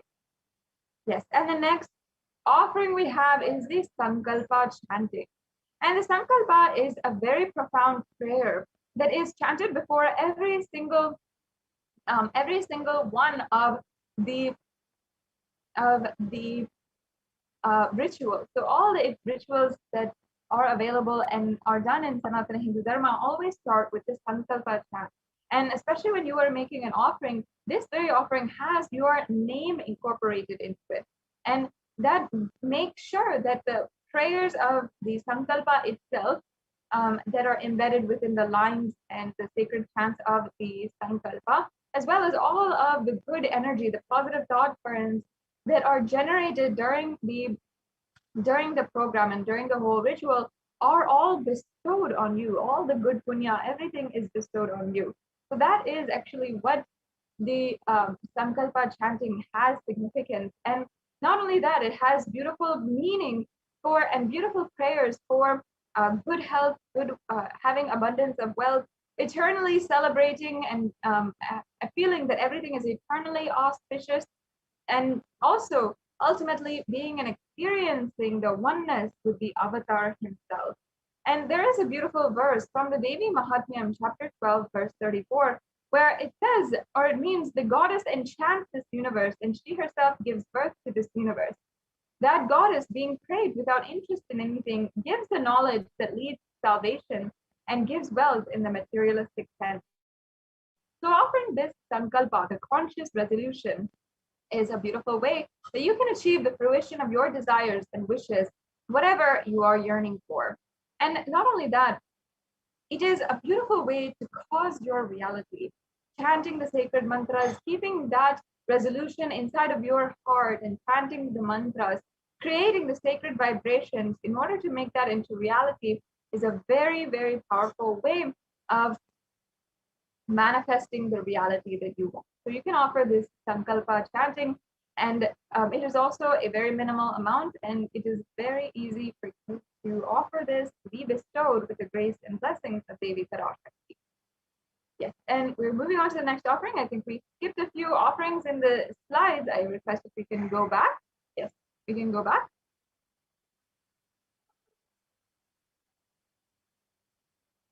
Can we go back to the previous slide, please? The next offering is, yes, we can go back.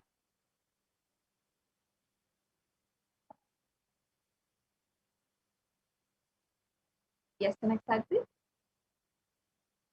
Sorry, we can go back to the previous offering. Yes.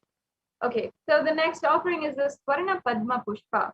And this offering is actually referenced in the Kamitagama, where it says that all of the various kalashas, all the pots that are offered during the rituals of Paramashiva should be adorned with a golden lotus.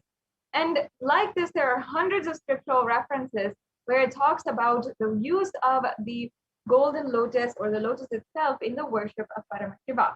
And that is because lotus is considered as a divine flower. The symbology of the lotus is rooted in its divine qualities.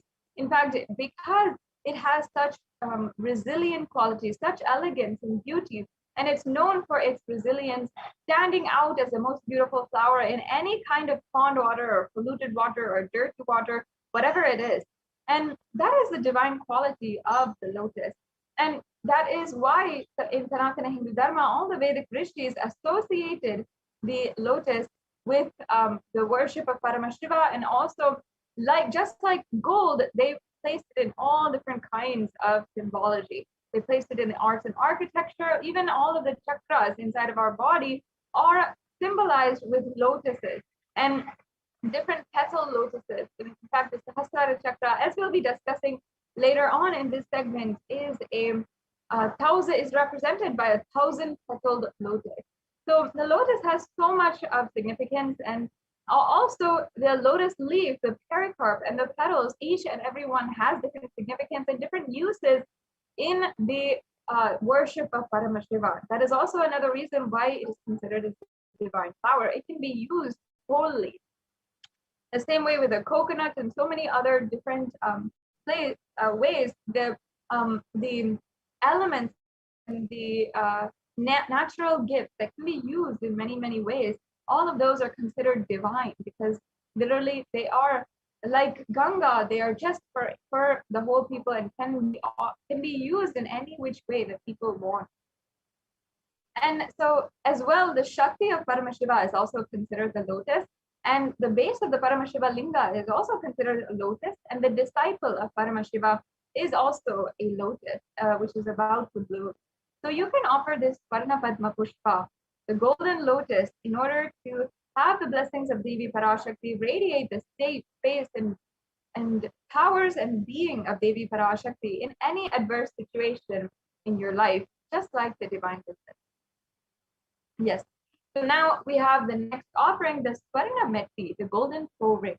And the toe ring actually has its origins and roots in the references of the Hindu scriptures. And even though today the popular culture uses a lot of toe rings, and toe rings have become very fashionable nowadays, still in the Sanatana Hindu Dharma, we have the oldest reference for the use of the toe ring. And in fact, even until today, the custom is that during the Hindu marriages, the toe ring is adorned on the bride. And Devi Parashakti is invoked in the bride. She is literally worshipped as Parashakti herself, as the divine feminine consciousness. And she then is adorned with this toe ring. And that actually is referenced here in this verse, and which I'll be chanting right now. Nakhadiditi samchana namajjana tamoguna padadvaya prabhajala parakrita saroruha. This verse is from the Saundarya Lahari, a very beautiful chant and ode tribute to Devi Parashakti, composed by Adi Shankaracharya, the incarnation of Paramashiva, who literally lived in around 1000 AD, and he was considered as a survivor of Sanatana Hindu Dharma. And this chant, the verse means, you whose brightness from toenails destroys the destroys the darkness of ignorance from the minds of your devotees to prostrate at your feet, you whose brightness from your 2 feet overpowers that of the lotus flower.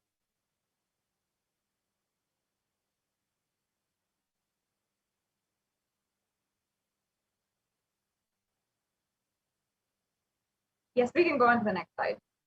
So as you can see, this is the very beautiful meaning of this verse. And as you can see, it's not just her feet, which are so, extremely auspicious, but even her toenails. If they grace you, that is the power of Devi Parashakti. If the toenails grace you, even just a small half an inch of her body, of her divine graceful body, the last half inch that there is for her body in her presence, she literally can remove all the darkness, all the ignorance of her life. So this Swarnamati is a golden toe ring to adorn that very toenail. So that is the beautiful significance behind this verse and also behind this offering. You can make this offering and literally be blessed to have all the darkness, all the ignorance be removed from your life by the grace of Devi's toenail. So this is a very beautiful verse. The next offering is the Swarna Mantika. We can go on to the next slide, please.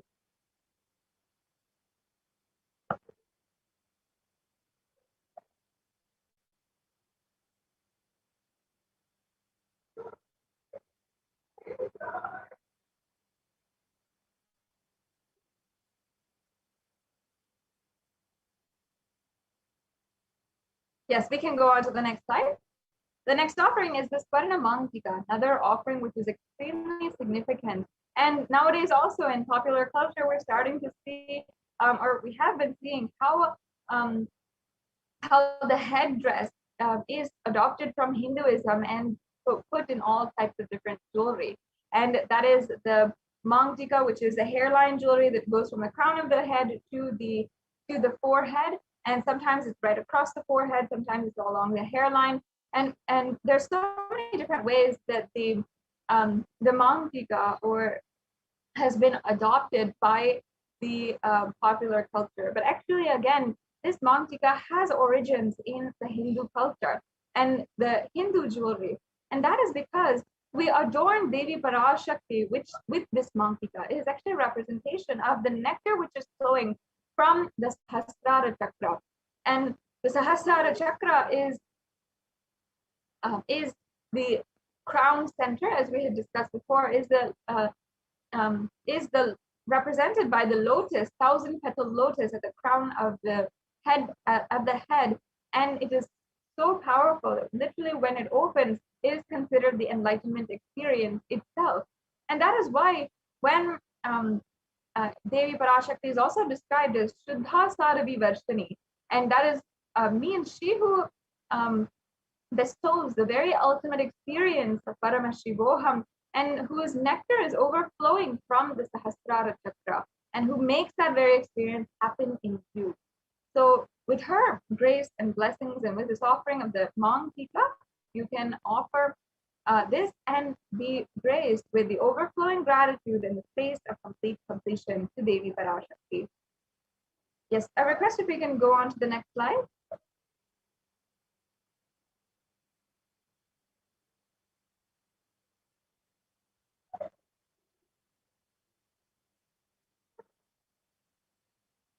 There seems to be a technical glitch. Sorry, to all the viewers, we'll just be right back with you and fixing this right away.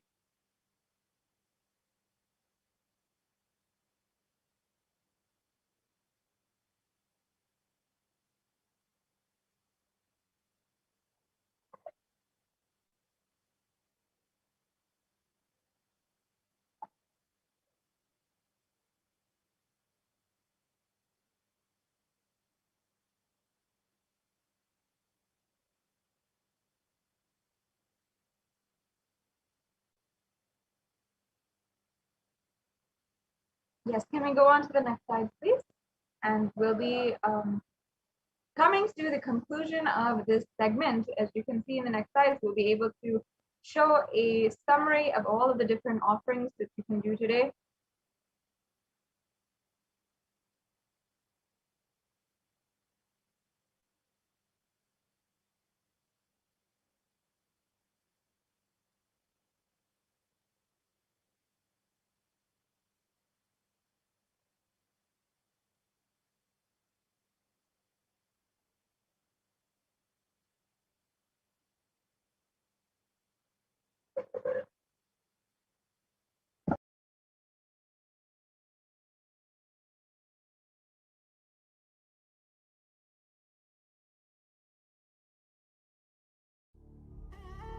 What I mean by the word e-Kailasa, listen intensely. Enlightenment ecosystem, literally enlightenment itself, in your own home, wherever you are. If you cannot come to Kailasa, it's okay. Kailasa can come to you. Kailasa coming to you is e-Kailasa.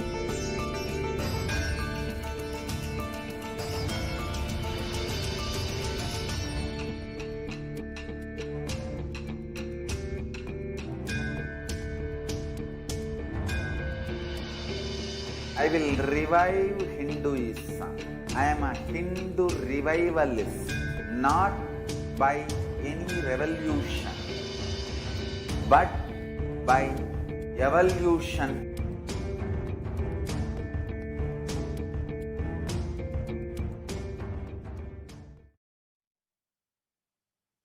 Yes.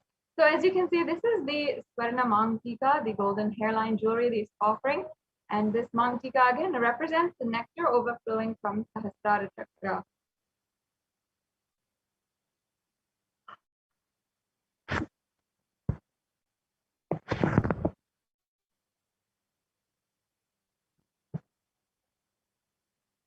Yes, the next slide, please. Now we have all of the, yes. So the next offering is the Pratyaksha Pada Puja. And this offering is not just offered to Devi Parashakti, but also the Guru, the Supreme Pontiff of Hinduism, Jagat Guru Mahasanidhanam, His Divine Holiness, Bhagavan Nithyananda Paramashivam. And there are so many different references for the offerings made to the Guru. And there's so much which is extremely significant to the Guru. And in even in the life of Sri Satya Sai Baba, there are so many beautiful moments, and even in his incarnationhood, upon realizing his incarnationhood, he sings the chant Manasa Bharjare Guru Charanam, and from there he starts singing the praise of the Guru. Even Adi Shankaracharya, the great incarnation of Paramashiva as well, whom I introduced before, had composed the Guru Paduka Stotram, and verse upon verse of absolute poetic meaning and so much of deep sacred sentiment for the feet of the Guru and the grace of the feet of the Guru. And not only that, the Supreme Pontiff of Hinduism himself has spoken on the beautiful significance of Guru, the Guru Tattva, the Guru principles, and has even himself relayed and conveyed and initiated every single one of his devotees into the beautiful Guru-disciple relationship which he himself had with his own Guru and incarnation of Paramashiva, Arunagiri Yogeshwara. So just in order to manifest this deep and enlightening relationship with the Guru, you can offer this Pratyaksha Pada Puja. And there is nothing compared to this offering. One of the most precious offerings that you can make, and many Kailashians celebrate doing this offering at least once or twice a year. And you should ensure that you are one of those people who is continuously reminding yourself of the most sacred, valuable thing in your life, the feet of the Guru, the grace of the Guru. So with this offering, you can offer and surrender at the feet of the Guru and offer the Pratyaksha Pada Puja, and literally you will see how you manifest anything you want in your life after that. Yes. The next offering is also at the feet of the Guru, the Vastra Seva, which is the Alankaram offering, where we're offering the sacred cloth, and this is for at the feet of the Supreme Pontiff of Hinduism, which you can offer as well. Yes, we'll now go on. As you can see here, we have all the 9 different offerings that are available today: the Egundi offering, the Sankalpa chanting, the Devi Sahasranama Kasu, the Mukta Anguti, the Swarna Padma Pushpa, the Swarna Meti, and the Swarna Mankika, the Pratyaksha Puja, as well as the Vastra Seva. And also, one of the offerings that we also have available today is the Mukta Anguti. And the Mukta Anguti is a finger ring with a pearl. And that finger ring with a pearl is a symbol of compassion for literally the symbol of Devi Meenakshi, whose very embodiment is of compassion. And out of compassion for humanity, she took the form and descended on planet Earth as Devi Meenakshi. So now it's come time. Let us now understand the 3-stage process that we have for the payment. And if you're interested in making an offering today, so the first stage is a preliminary stage. If you are simply interested in one of these offerings, pique your interest, whatever it is, you can fill out the intention form. Perhaps one of these offerings Perhaps one of these offerings has piqued your interest and you really wanted to offer it, yet you might not be able to in some way. You can always go to the registration form, the Bhava Samadhi Darshan registration form, and you can fill that out and ensure that you are making your intention today to make an offering. And that is strong enough to make this offering happen in your life. And you can always make this offering at a future time when you're more comfortable. You have the time, the money, the resources, and everything available for you. Yes, as you can see here, this is the Bhava Samadhi Darshan form. We can show that now. Thank you.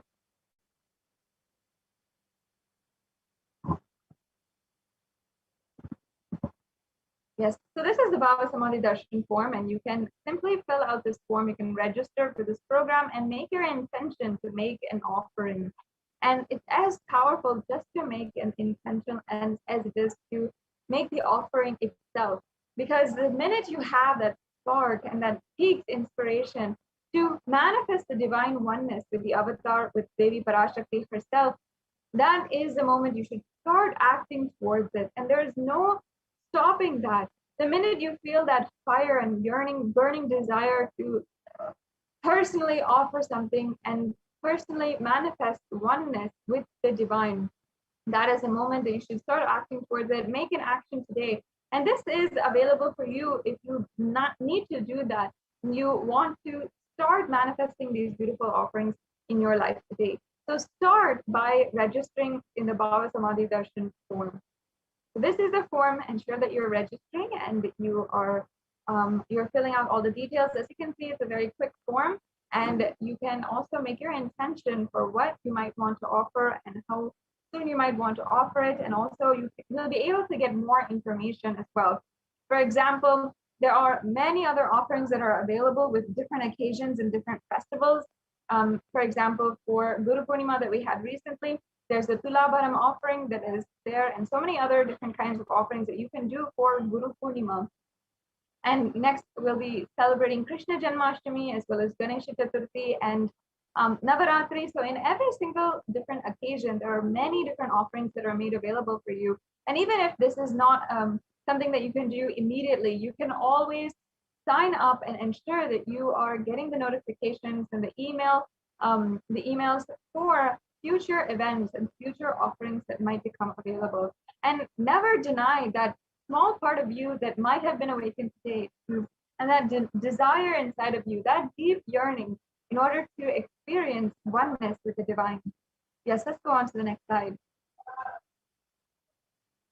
Yes, so here we have the link for the for the payment. This is the second stage of the process. And as you can see, it's very simple. If you've been doing online shopping nowadays, you know this kind of payment form, and you just have to select in the drop-down menu the offering that you want to do, and then you can add that to your cart, and then proceed to your cart, fill out, yes, and then you can proceed to checkout after you've reviewed all your items in your cart and see that that is okay with you, and then you can fill out your billing details as well as your payment details. There are several different options for the payment, as you can see, the different kinds of credit or debit card you can use. And then once you've filled that out, you can submit your payment. And after this process, again, it's a very simple and very easy process. After that, you need to go to the Sankalpa named 2021 form, and this form is available at tiny.cc/Sankalpa2021. And as you can see, you have to fill this form out, and you'll be asked for the names of yourself as well as your family members. And you have to fill that out and ensure that you are giving these details. This form will also ask for other details such as your gotra, your nakshatra, and many Hindus will know this information and know that it is a part of the Sankalpa mantra, which is chanted during the rituals. However, if you do not know this, perhaps you don't have a background in Hinduism, you don't know exactly what is your gotra, your nakshatra, then you don't need to worry. You can just submit your names and proceed with submitting the form. So anyone can offer, you just need your names. If you have the information of your nakshatra and gotra and other information, you can always fill that, and those will also be chanted during the puja. And so as you can see, these are the links for the forms again. And we also have another option, which is a YouTube super chat that you can offer. And in YouTube, there is a very exciting feature where you can go to YouTube and you can make a donation. And first, make sure that you are a part of, and you can join, as you can see here, and make sure that you are joined as a member of the Kailasa's HDH Nithyananda YouTube channel. And then you can go to the super chat and super sticker option. So the super chat option is where you can make a donation, and the super sticker option is where you can send a cute little sticker as well. And sometimes you can send this and directly the Supreme Council of Hinduism himself will see it. And you can always offer these very cute little stickers with a donation as well. And in this way, you can make a donation either through credit card, through PayPal, or through debit card as well. And so, yes, as you can see here, this is how you can make an offering, and you can slide basically this handle in order to increase or decrease the amount you want to offer. And yes, as you can see, we have people who are making offerings right now. Thank you so much for your donations towards Kailasa and towards this Devi Parashakti Akashic reading program. And you will be able to make any kind of offering that you'd like. And as well, in the super chat, we also you can also ask your questions, and you can also ask during the power demonstration that is happening. You can ask for body scanning as well. That is available, and you can directly interact with the initiated Gurukul Balasans and directly ask them for anything that you might want. So yes, that brings us to a conclusion of this segment in today's program. And we'll be moving on to the next segment, and we'll be moving on to the next segment in today's program,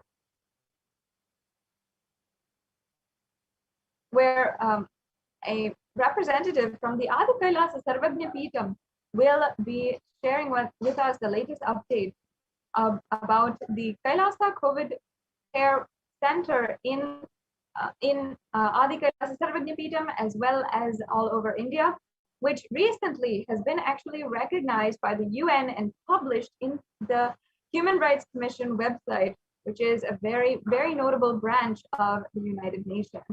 So this is a very interesting as well as victorious update that we will be hearing from the representatives of Adi Kailasa Sarvajnapeetham, who are there and literally running the Kailasa COVID Care Center. So it's a very exciting thing.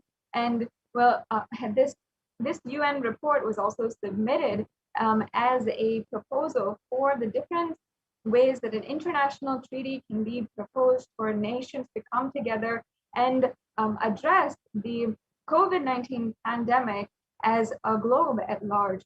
So Kailasa is literally participating in these extremely important global issues as well, and leading so by submitting reports and giving solutions from Sanatana Hindu Dharma. Very, very exciting.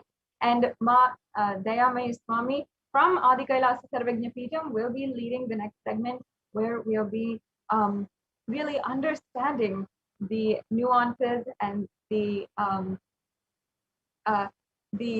nuances of the COVID report, the COVID and multilateralism report that was submitted to the United Nations, as well as the latest updates and the ongoing of the Kailasa COVID Care Center in Adi Kailasa Sarvajnapeetham, as well as all over India. So thank you so much, Ma Dayami Swami, for joining us today and helping all of the viewers understand the latest updates from Adi Kailasa Sarvajnapeetham, and which are extremely exciting and a very good news for Kailasa being recognized by the United Nations for the contributions and solutions towards the global pandemic that is going on.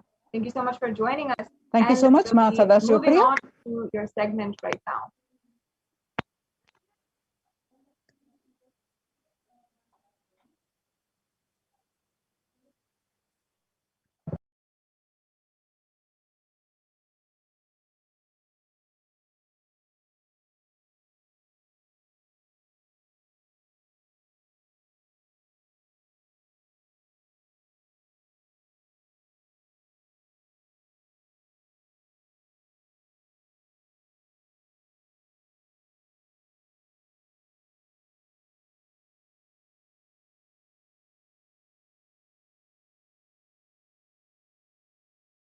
Nithyanandam, everyone.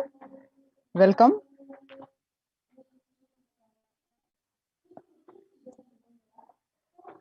So now we're going to present in this segment the Kailasa's de facto spiritual embassies, the COVID care protection centers, how these de facto spiritual embassies are helping the participants of these who have joined their in overall their health, wealth, peace, joy, bliss, and protection from COVID care. So let's understand, and this centers, this submission has been recognized by the United Nations. We are going to see the detailed report of the submission of the United Nations by the Kailasa, and how we're going to understand detailed report of this United Nations recognition of this report.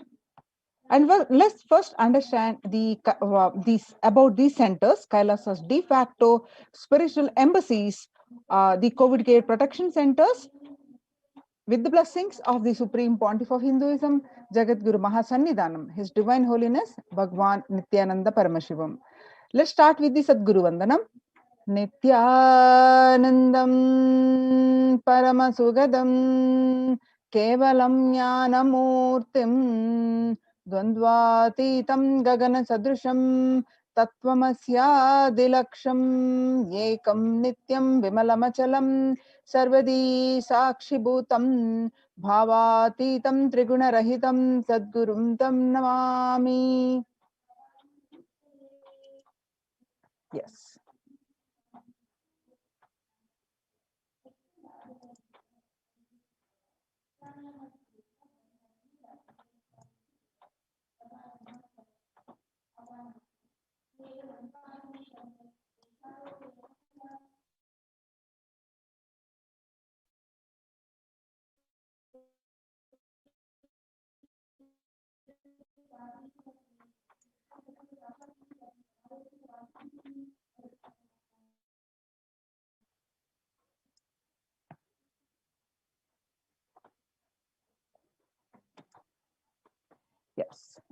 So the Kailasa's multi-layered quarantine opportunity and the Kailasas de facto spiritual centers in India during the COVID-19 as a practical solution, resulting in health, joy, and bliss. So, with the blessings of the Supreme Pontiff of Hinduism, Jagat Guru Mahasannidhanam, His Divine Holiness Bhagwan Nithyananda Paramashivan's blessings on um, 5th June 2021, Devi Parashakti revealed that due to the pandemic, the world majorly suffers with the mental illnesses, with the depression, anxiety, and related issues. And the state of the world reports across the various sources confirming the same. And let us also understand how what they were revealed, how the across the world reports are confirming how the Kailasas de facto spiritual centers are implementing these remedies and successful in implementing these. And we also see the greatest news that the few days back the United Nations recognizes these efforts of Kailasa and published this detailed report of the protection. So let's understand more details. The revelations to the world by the Devi Parashakti on 5th June 2021. Not only people dying in crores, the financial and mental retardedness, you will also see minds getting collapsed. Freedom from all this suffering is the life of living enlightenment. First, prevent yourself from this deadly corona. Oh, people, do the job of saving your life as first priority.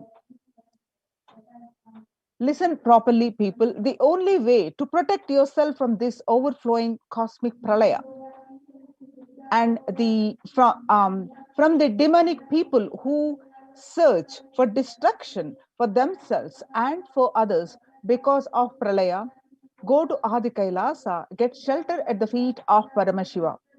Save yourself from corona and death, economic crisis, and mental collapse that is formed because of corona. Save yourself and move towards enlightenment. Move towards Paramashiva, Parampurul. Do yoga and tapas. Do seva to all the devotees of Paramashiva. Live a good life. Just for that, I have opened the doors of Adi Kailasa. For all those in the universe, not only human beings, as even Siddhas, Jnanis, and Yogis have come and doing penance in Adi Kailasa. For everyone who comes, goodness, prosperity, jnanam, and yogam will overflow. Do not have fear, bliss is there. And do not have worry, I will protect with goodness. Just for that, I have opened the doors of Adi Kailasa. For all those in the universe, not only human beings, as even Siddhas, Jnanis, and Yogis have come and are doing penance in Adi Kailasa. For everyone who come, goodness, prosperity, jnanam, and yogam will overflow. Do not have fear, bliss is there. Do not have worry, I will protect with goodness. Happiness is there, enlightenment is there. Do not have fear, bliss is there. I am solving sufferings. I am the Samayapurattu Kannatal who comes and helps at the right time. These are the revelations about our mental health. They be revealed on 5th June 2021. And the media articles confirming the same on 6th June 2021. The global news, according to that, the psychiatric symptoms like depression, anxiety exhibited by the COVID-19 patient, according to a new study, neurological symptoms like depression and anxiety are also showing to be common in those who have contracted COVID-19, even in more mild cases. The revelations about this mental health on 5th June and media articles confirming the same on 8th June 2021 by BMC Psychology, the impact of COVID-19 on the mental health of US college students. The results indicate that the students closer to graduating faced increases in anxiety, which is 60.8%, and feeling of loneliness, which is 54.1%, and depression, which is 59.8%. Many reported worries for the health of loved ones most impacted their mental health status, which is 20%. And the need to take care of family most affected current and future plans, which is 31.8%. Almost one half of students took exercising and other remedies to combat this. The revelations about the mental health issues by Devi Parashakti on 5th June 2021 and the research confirming the same on 10th June 2021. The rates of anxiety and depression among college students continue to soar, researchers say. Researchers at Dartmouth College, who have tracked the moods and behaviors of about 200 college students for 4 years, say stress levels are at their highest. By Lauren Lumpkin, the Dartmouth College researchers began tracking 217 students when they entered the school as freshmen in 2017 in the hopes of understanding how they behave. They have seen students' stress levels rise and fall, usually in tandem with midterm and final exams. But since the onset of the coronavirus pandemic, the rates of depression and anxiety have soared and have showed no signs of coming down. Since, said the Andrew Campbell, a researcher and computer science professor. The Psychology Today on coronavirus, the Psychological Trauma and PTSD event report. According to the report, psychologytoday.com, that much has been said about the mental health crisis that is occurring related to the coronavirus pandemic. Much of this information has focused on the all consuming anxiety, panic, and fear that many are experiencing. While this is important and needs to be at the forefront of discussions, something that has not been discussed in the psychologically traumatic nature of what our mission, what our nation and our world and is experiencing.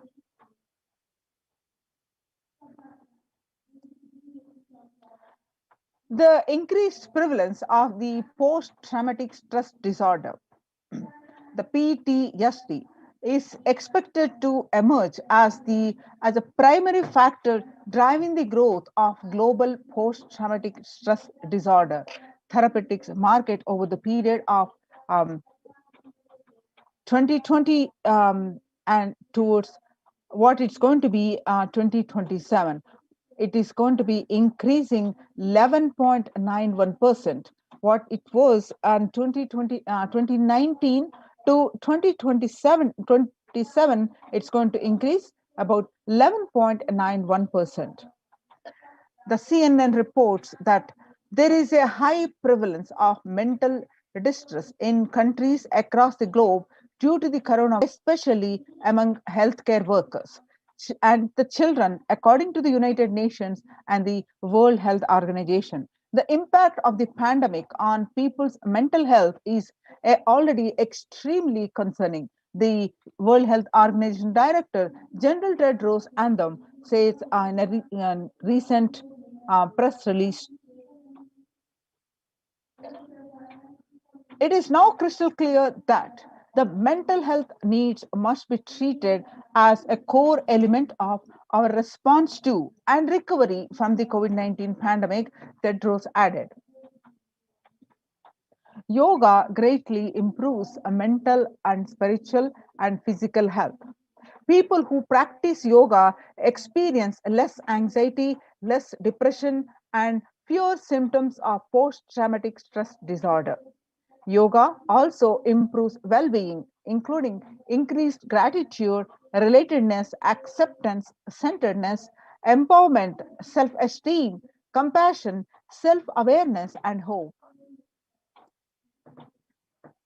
Yoga can help us to manage stress and self-regulate, an important tool in the current time.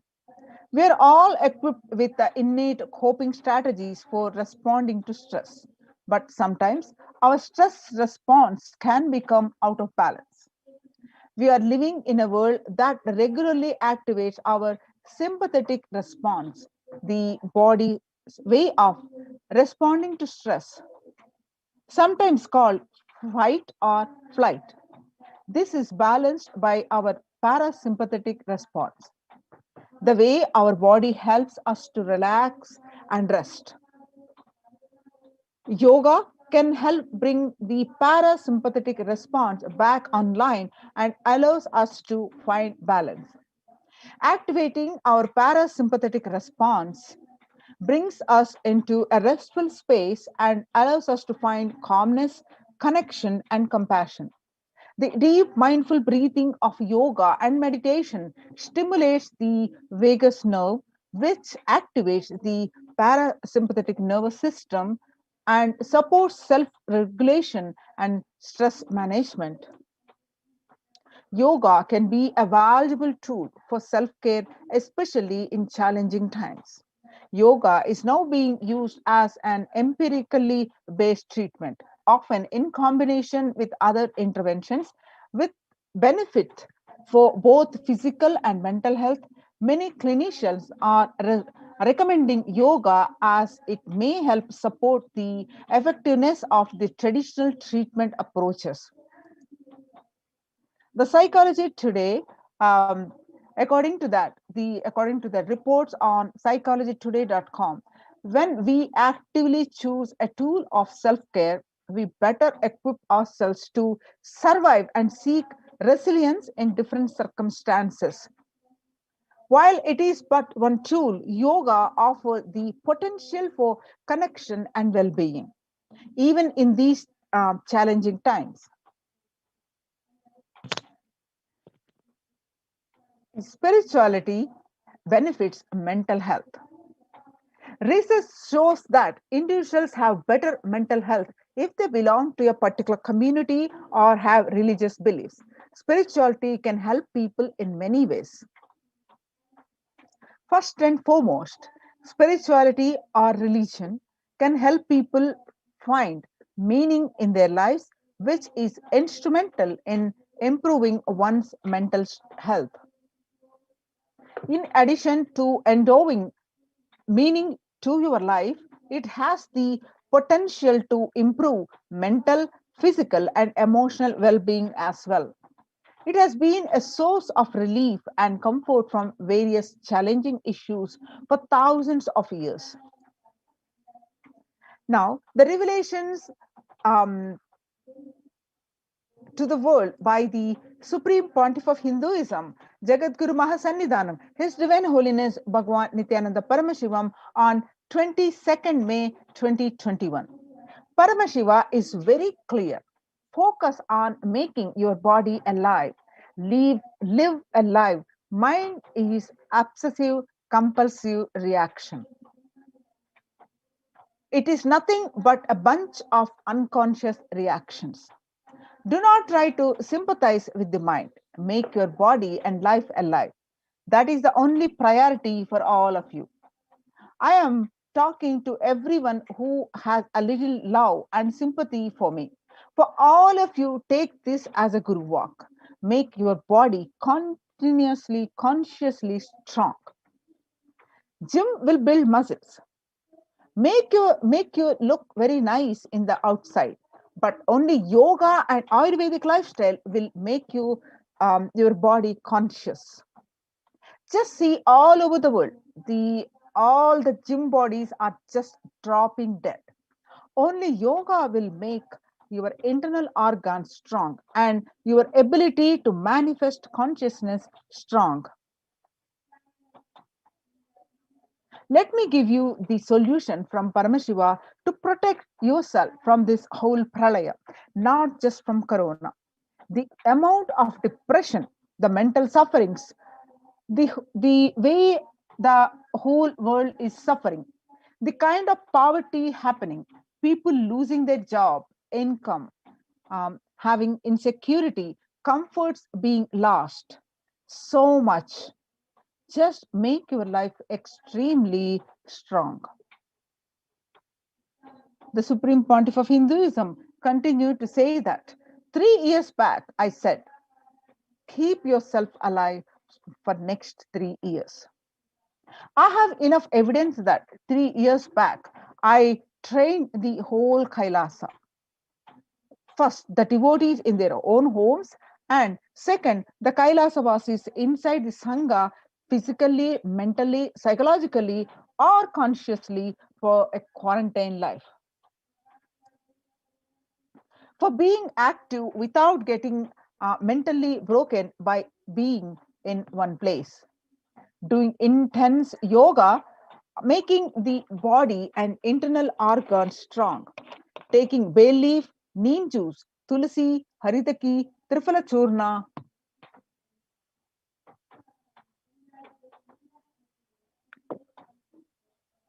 Ayurvedic lifestyle and lifestyle of less food and more energy and more activism.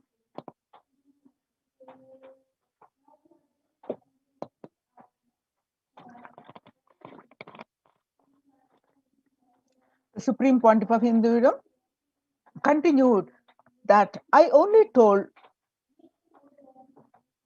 it is only for an important reason. Please wake up. Quarantine yourself and build your body. Do not bother about your business or any other profit or and anything else. This year, if you are alive, that is the greatest profit.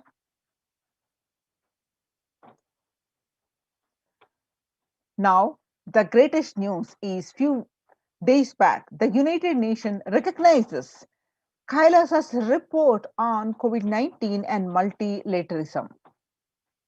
You can see the screenshots of this report, which are posted in the Supreme Pontiff of Hinduism, Jagadguru Mahasannidhanam, His Divine Holiness Bhagavan Nithyananda Paramashivan's Facebook profile. You can Facebook page. You can see the report.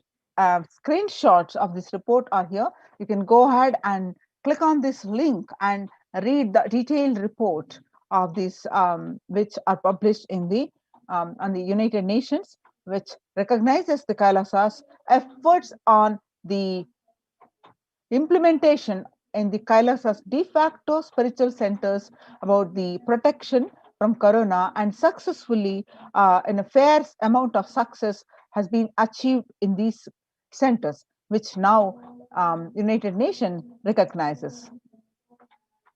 The report published on their website www.ohchr.org. The Adi Shaivat minority tradition, the report on the globalization of disease has led the world to be only as resilient as the least resilient country and person, especially for highly contagious COVID-19, which has spread the scale and severity not seen since Spanish flu. The variants of the virus, such as the Delta, Delta plus, Epsilon, and Gamma, continue to threaten even those vaccinated. The secondary diseases, such as black fungus, are targeting COVID patients and killing almost 1 in 2 persons in such cases. Human life is more precious and important than all the economic principles or systems in totality, because of all these concepts are legitimate only because of their ultimate value, which is to be fundamentally make human life better. At least until this ongoing crisis ends, all the economic policies which are related to money, banking, fixing prices of commodities, etc., need to be revised to make sure no human being suffers from hunger or the absence of required medical care.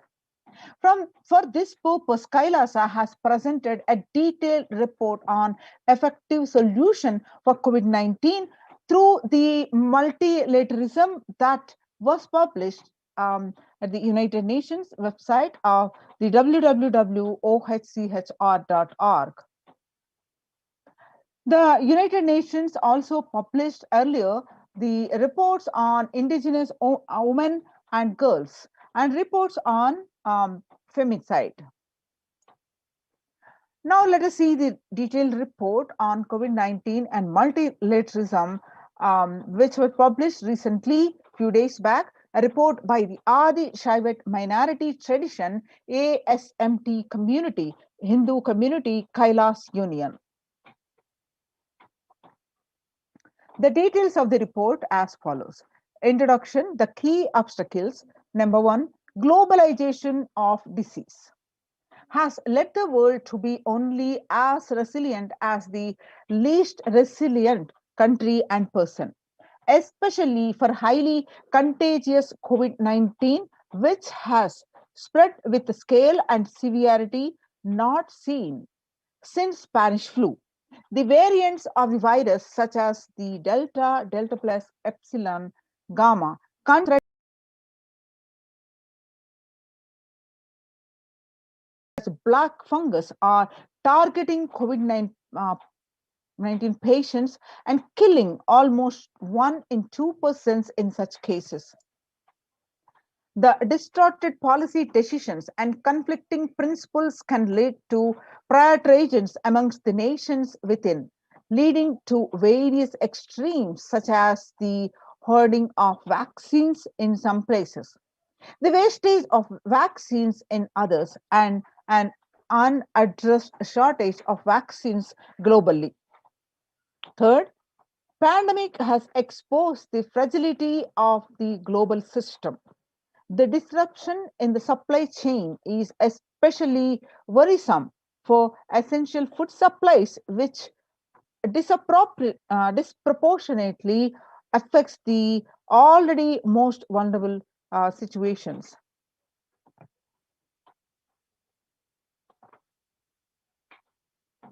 The lockdown have brought the global economy into crisis, bringing recessions and worsening unemployment rates. The frequent lockdown and the ongoing threats of famine, especially in countries where employment is predominantly informal, are exacerbating worries that starvation may cause more suffering than the virus itself. Far more from the SDG2, zero hunger.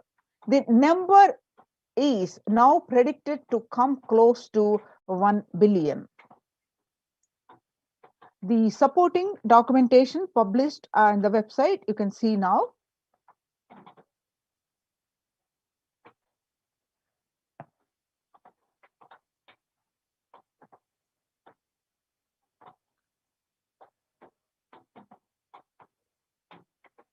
See more articles. Now let us see the solutions submitted. The first, the A, revised economic policies.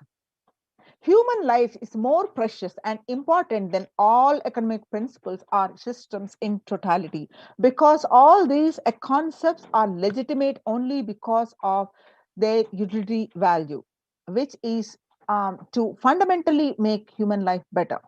At least until this ongoing crisis ends, all economic policies related to money, banking, fixing prices of commodities, etc., need to be revised to make sure no human being suffers from hunger or the absence of required medical care.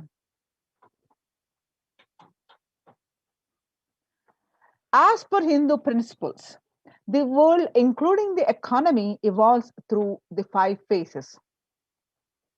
The 5 phases are creation or growth, sustenance or stagnation, recession or revitalization, reinvention, that is 4th, and 5th, breakthrough. As per Hinduism, conventional economic growth is observed when best practices are applied diligently. However, during times of crisis led us to the fourth and fifth phases, wherein the need to reinvent and deliver a breakthrough becomes both a survival need and an opportunity to surpass any means and measures of conventional economic growth. According to the key nations, increased public expenditure during the Great Depression of 1929 improved the economy. However, the government never completely gave up trying to balance the budget, which resulted in it never spending enough to bring the economy out of recession until the Second World War. Similarly, the current crisis requires the governments to temporarily discard trying to balance economic interests that compromise quarantine safety and put human life at risk, and rather reinvent their economic strategies and multilateral coordination for benefiting during the subsequent breakthrough period after the end of the crisis. The Hindu multilateralism. There is an immense inequality in the capacities of governments, organizations, and people in two grounds. First, health response. Second, economic recovery.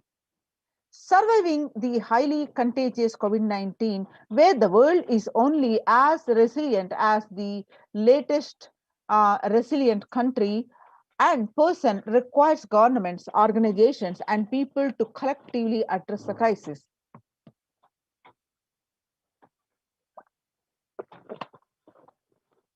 From 3200 BCE 21, 56 nations in Asia had multilateral treaties based on the Hindu principle Vasudhaiva Kutumbakam. That is, the entire world is my family. This is from Maha Upanishad, chapter 6, verse 71. You can see the supporting articles here.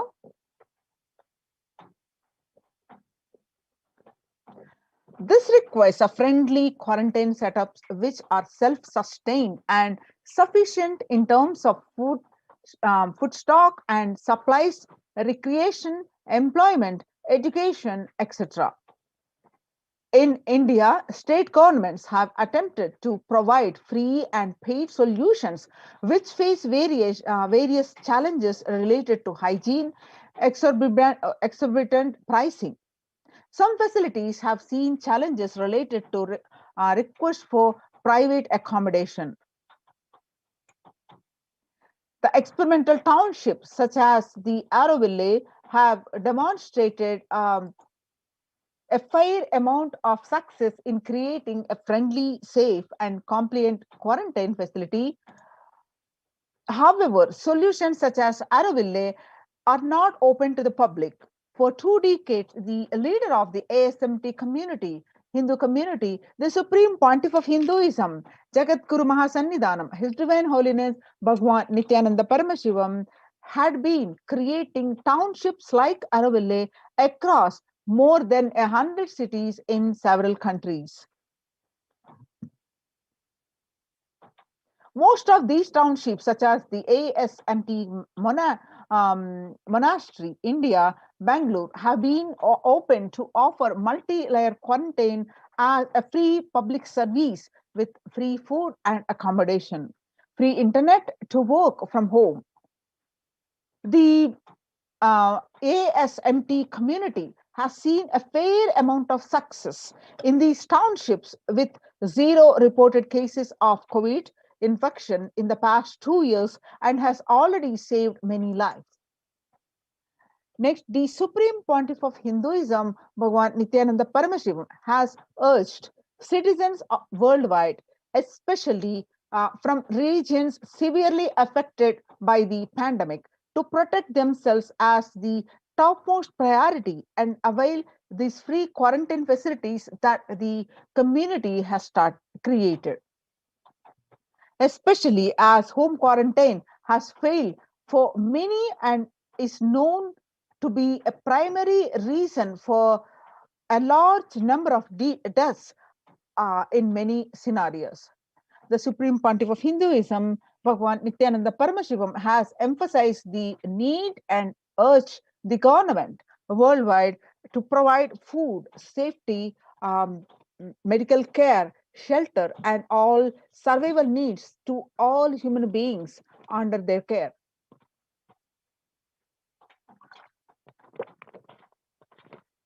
With absolute multi-layer quarantine until coronavirus is eliminated from planet Earth, including all different strains of virus.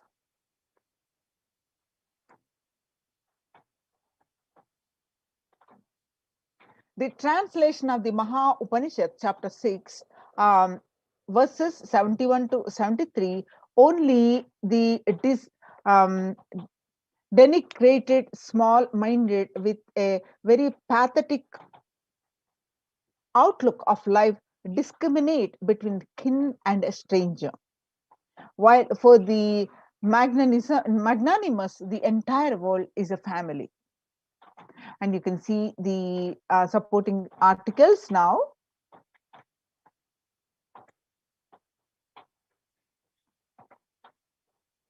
Which are part of the report. The next, educate citizens on individual pandemic management. Unlike previous pandemics, the current era provides active, real-time visual information about fatalities. Underreporting of this data may give false hope and make people reckless. Exaggerations in reporting can also make people reckless, as they may feel eventual death due to a coronavirus is inevitable.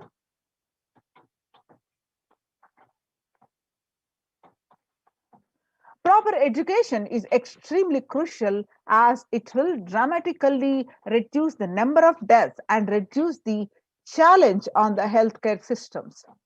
Alcohol-related deaths have hit a record high during this pandemic, and long post-lockdown liquor lines are some extremely worrisome issues regarding which people need to be educated. As a top priority, people need to be given confidence in their life and security about their future for them to stop behaving recklessly or fall into depression and commit suicide. Next, the leveraging best of different economic systems based on charity, barter, and money. The ancient Hindu economic treatise by Paramashiva, the primordial Hindu divinity, describe three kinds of economic systems and their principles. First, for things that do not perish by sharing, such as education and knowledge, Paramashiva recommends that no fee be charged. Second, for survival needs, such as food and healthcare, barter and charity are recommended. For all other infrastructure development works, services, and commodities, gold and conventional currently based transactions are allowed. These systems are still in practice in the modern day, but grossly overlooked and not sufficiently studied with their close relation to mainstream economics. The World Health Organization and the GISAID provided early access to data regarding the virus. This is an example of an open knowledge-based economic policy where the crucial data about the virus was not monetized. Similarly, South Korea helped the USA access mask and testing kits. And there was a hope that this would lead to a reciprocal arrangement in terms of vaccine, which is like a barter based model allowed in food and healthcare.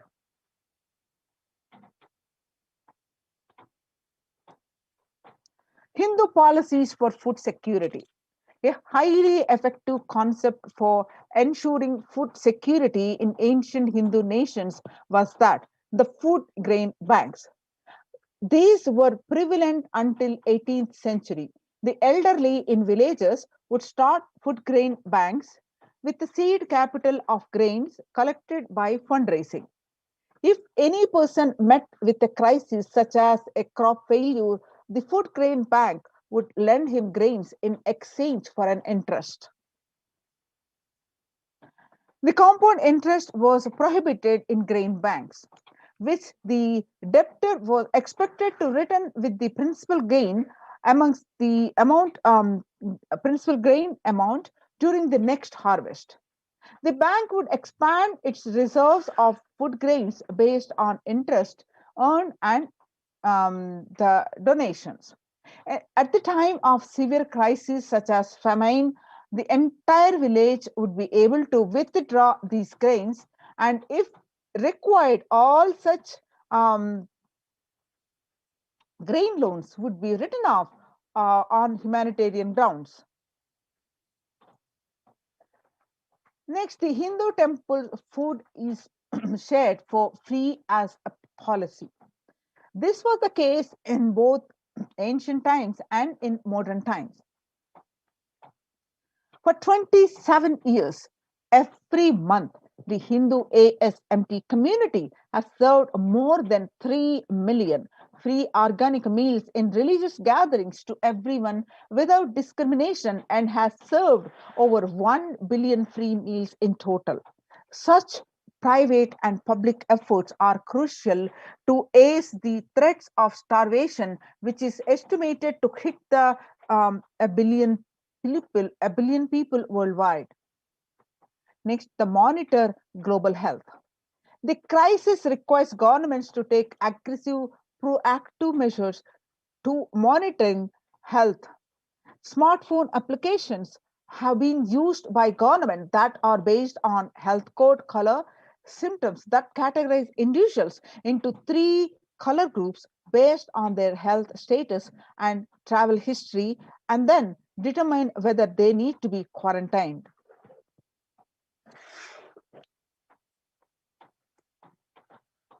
You can see the supporting documents which are part of the submission.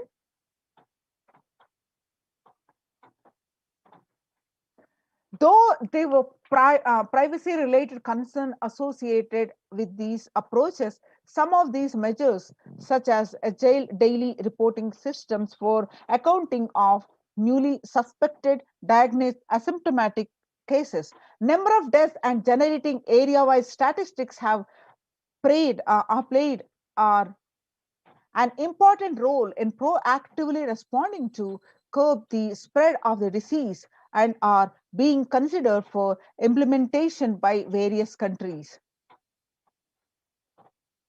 You can see the supporting documents now.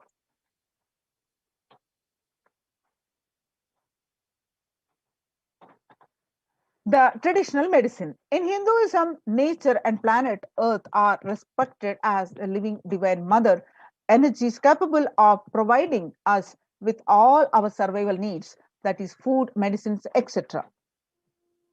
Though traditional medicines such as TCM and Ayurveda are effective in addressing COVID-19 related issues, and a few years ago, a Nobel Prize was awarded for scientific work based on traditional medicine. The mainstream Western medicine has chosen and characterized Ayurveda as pseudoscience and TCM as unscientific.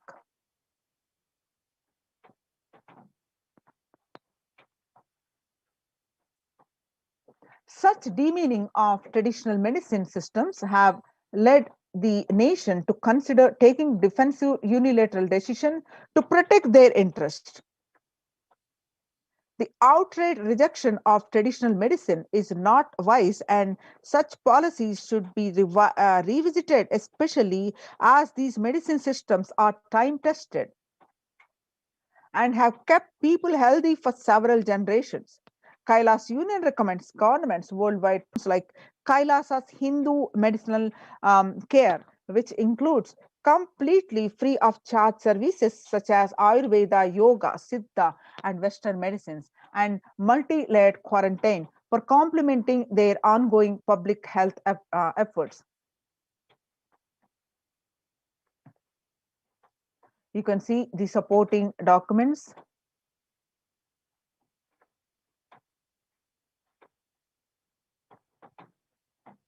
Multilateral strategies and coordination for the pursuance of SDG 11, sustainable cities and communities, with additional emphasis on multi-layer quarantine.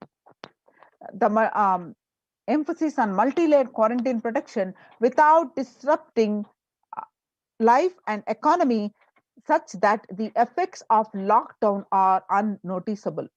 The waiver of patients on extremely essential vaccines and common global funding of vaccines. Everyone should be provided access to traditional healthcare systems free from policies that are prejudicial and discriminatory towards these systems. The creation of food and grain bank systems and other traditional economic systems are described in this report would help the most vulnerable people of the world.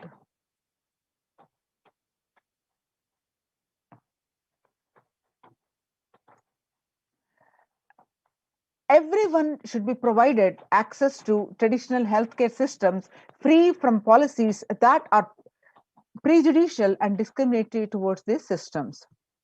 The creation of food grain bank systems and other traditional economic systems as described in this report would help the most vulnerable people of the world. I can see some more reports as part of the program, which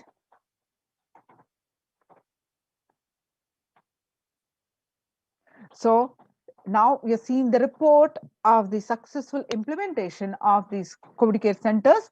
And now join COVID care production centers now.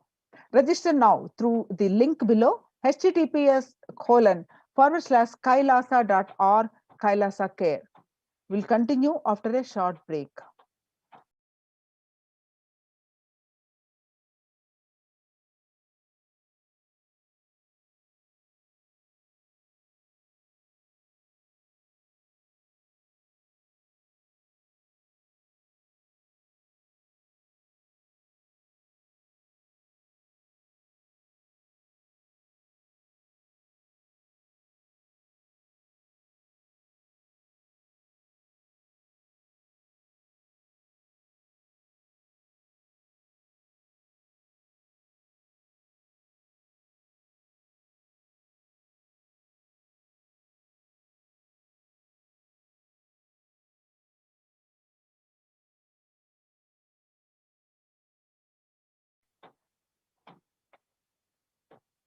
Now let us understand how the Supreme Pontiff of Hinduism, reviving the temple sciences and the Kailasa's de facto ecosystems.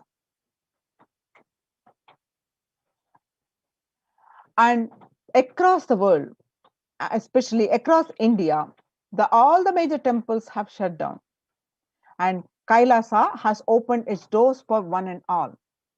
For example, amidst the raising the COVID-19 cases in Maharashtra, and Shirdi Sai Baba and Mumbai Siddhivinayak temple will remain shut for devotees till further orders. The Sai Baba temple will remain closed for devotees till further orders, said the Ravindra Thakore, the officiating chief executive officer, Sri Sai Baba Samsthan Trust. The Siddhi Temple administration took the decision after the Maharashtra government on the recently announced a weekend lockdown and night curfew in the state to control the spread of coronavirus. The famous Puri Jagannath temple is now closed for public. Keeping in view the surge of the COVID-19 cases in Odisha and also in Puri, the authorities of the temple of Lord Jagannath in the pilgrim town on recently took a decision to close down this temple from May 5th to due to a statewide lockdown was imposed by the Odisha government. Not only this, the all religious places closed for public in Bhubaneswar as city records the highest daily COVID surge, with the Odisha capital Bhubaneswar registering the highest ever single day spike of 581 new COVID-19 cases. The local municipal authorities recently declared the closure of all religious places like temples, mosques, gurudwaras, and churches for devotees from the recent Wednesday till further order.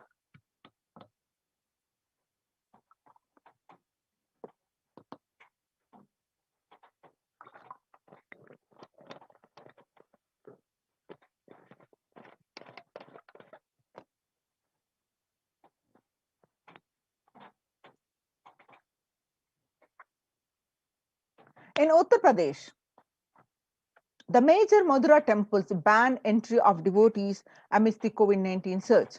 Two major temples of the Sapta Devalaya, the cluster of 7 temples in Vrindavan, recently banned the entry of devotees in view of the rising COVID-19 cases.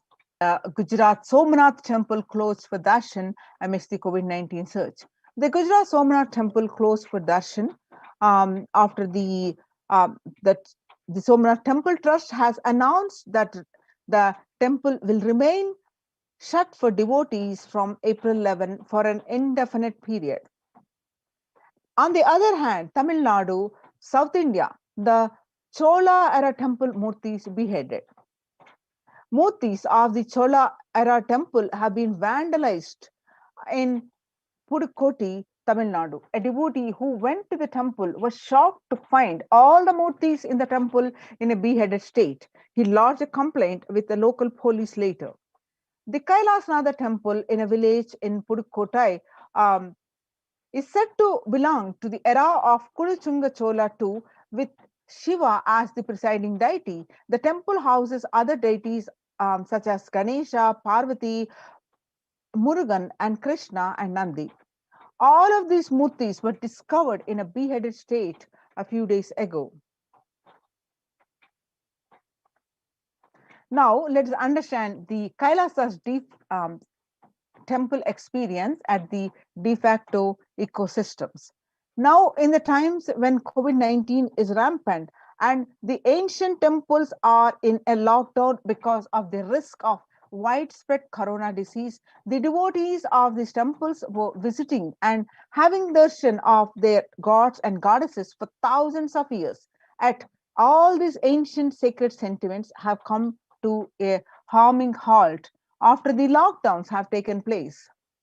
The religious fervor of the devotees is being lost due to the pandemic. The Supreme Pontiff of Hinduism is reviving the Kailasa ecosystem and bringing all the ancient traditions of the online platforms on Kailasa TV, YouTube, and Facebook. Now, let us understand why deity worship, the basics of the temple ecosystem. With the Supreme Pontiff of Hinduism, Jagadguru Mahasannidhanam, His Divine Holiness Bhagwan Nithyananda Paramashivan's blessings, Kailasa's Department of Enlightened Civilization presents. The why deity worship? The Supreme Pontiff of Hinduism continued that please understand, deities are not mere idols. They are embodiment of ideals. We do not worship these idols, we worship the ideals represented through these idols. When the divine is present before him in a form that he can see, touch, and relate to, the transmutation becomes an easy and joyful process. Second, the deities in a real kshetra are always carved in the form of ancient masters and enlightened beings. Even though no longer in the body, they can be invoked through the name or form they used while in the physical plane. When we pray to the deity or chant its name, the corresponding divine vibration is automatically awakened and becomes available on the energy plane to guide and bless us. The Supreme Pontiff of Hinduism continued that we mastered the science of bringing the divine to the deities and expressing the divine through the deities. The whole science has been mastered in the Vedic tradition. The revival of temples will be the revival of the world peace and world bliss. The revival of temple culture and the deity worship, where people are made to look in. That is where the revival of Sanatan Dharma, the Advaita Satya is the truth of oneness, is going to happen. The divine manifests in various forms, infinite as species qualities the divine has. In Sanskrit, we call the Ananta Kalyana Gunas. So, when the divine hears the prayer of a devotee, or when the divine sees the world is at the risk of destruction, they manifest to save a devotee or a world or the world. So, for example, Shiva saved Markandeya from death. Markandeya is so happened that he was destined to die at the age of 16. Knowing this, his parents are devastated and they are in sorrow. So Markandeya decided to remove the sorrow of the parents, and he went and did the penance to please Paramashiva. On the day of his death, the Lord of Death, Yama or Kala, arrived to take his life away. And that's when the Markandeya hugged the Paramashiva Linga intensely and prayed to him to protect him. And Paramashiva appeared along with Devi and saved Markandeya from the death, become Kala, the Lord of Death, and that become an independent deity. Not only as Kala, Paramashiva blessed Markandeya, saved from the death, and he blessed Markandeya to live eternally. Same way, he danced in ecstasy, and that action becomes Nataraja. The Paramashiva, as a cosmic dancer, performed the Panchakrityas of creation, maintenance, and or sustenance, rejuvenation, and pulling out of delusion and giving us the liberation. The cosmic dancer so casually performed this Panchakrityas, and we call him Nataraja. The Vishnu's very action of showing blessings to the world becomes Lakshmi. Brahma's very action of constantly sharing the wisdom becomes Saraswati. So each of the actions of the ultimate becomes independent intelligence and energy. When you connect with these independent intelligences, those deities, whatever you want immediately happens. Whatever result you want, worship with those rights and those divine energies who are personification of the specific actions. Immediate results are achieved by connecting with these deities. In this world, this can be a powerful method through which you can achieve whatever you want in your life. So join now in this COVID care. Register now through the link below, https://kailasa.org/Kailasa care. We'll continue after a very short break.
Now, let us understand on the multi-layer quarantine COVID care protection centers at the de facto spiritual embassies of Kailasa and the need for the Annadan. With the blessings of the Supreme Pontiff of Hinduism, Jagat Guru Mahasannidhanam, His Divine Holiness Bhagwan Nithyananda Paramashivam blessings, let's understand the need for Annadan. Let's understand how the COVID-19 is creating a hunger catastrophe in India. The pandemic has led to increase in the global food insecurity, affecting vulnerable households in almost every country. It has exacerbated the existing inequalities, pushing millions of people into the vicious cycles of economic stagnation, loss of livelihood, and worsening food insecurity. The World Bank estimates that 71 million people will be pushed into extreme poverty across the globe as a result of the pandemic. The World Food Programme estimates that an additional 130 million people could fall into the category of food insecure over and above the 820 million who were classified as such by the 2019 State of Food Insecurity in the World Report. More than 50 million people have experienced food insecurity during the pandemic, up from 35 million in 2019, according to the Feeding America nonprofit, the nation's largest hunger relief organization. So, hunger in plain sight, COVID-19 worsened the plight of food insecurity. The child malnutrition and hunger skyrocket in Haiti as COVID-19 infections spike. At least 86,000 children are at the risk of developing a severe acute child malnutrition this year in Haiti, according to sources connected to the United Nations Children's Fund. The number of children projected to suffer from the starvation this year has doubled as the impoverished nations, the countries, to grapple with extraordinary political and social crisis exacerbated by the pandemic.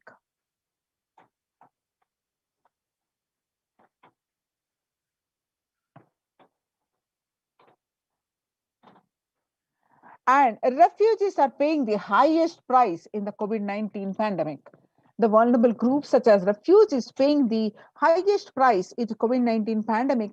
We are seeing the alarming trends that show many refugees around the world are unable to pay for food or rent and are struggling to access healthcare and education.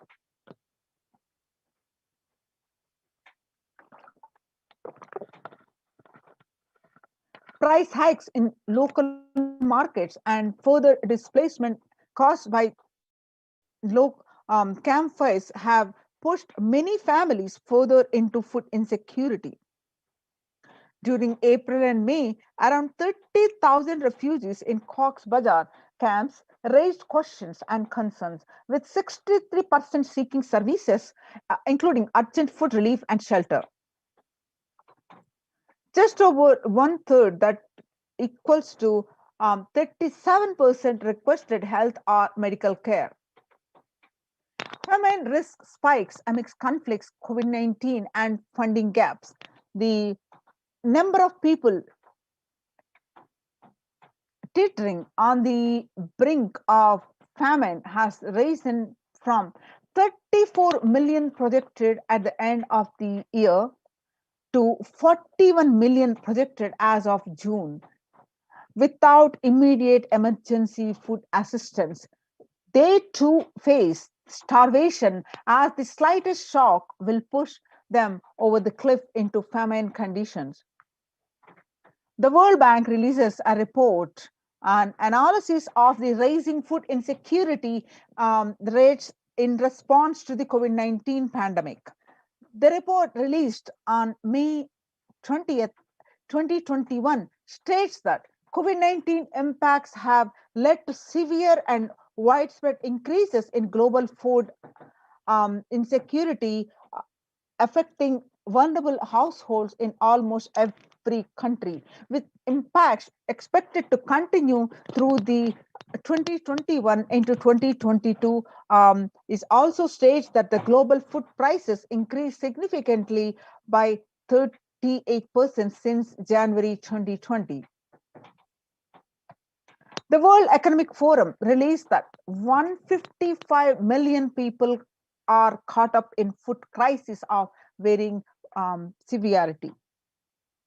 The 133,000 people in Burkina Faso, South Sudan, and Yemen are most at risk.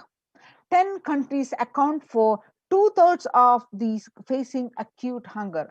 The resilience of agri-food systems is being eroded by conflict, insecurity, and environmental trends.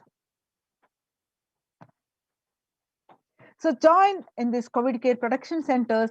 Register now through the link below, https://kailasa.org/kailasa care.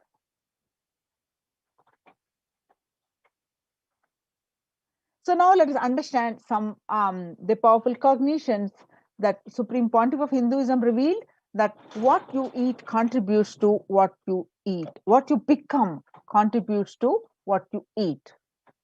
What you eat contributes to what you think, and what you think contributes to what you cognize. What you cognize contributes to who you are, and what you eat directly affects what you are.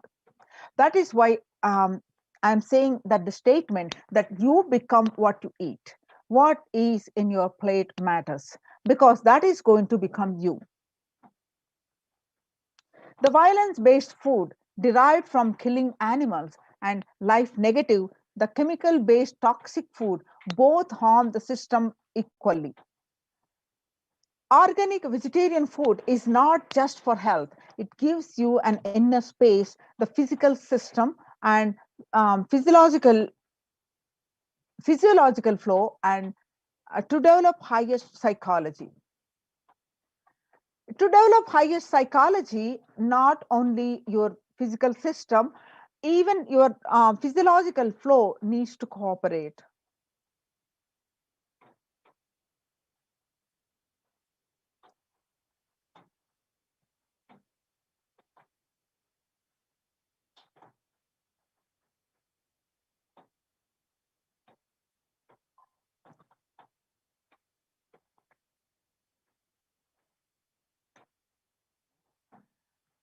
Your brain is constructed for all these higher things.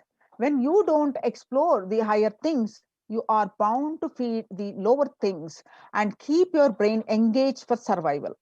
If you don't explore the higher dimensions of consciousness, you will force yourself into the drugs and try to explore the hallucination, imaginary, illusory dimensions of the universe.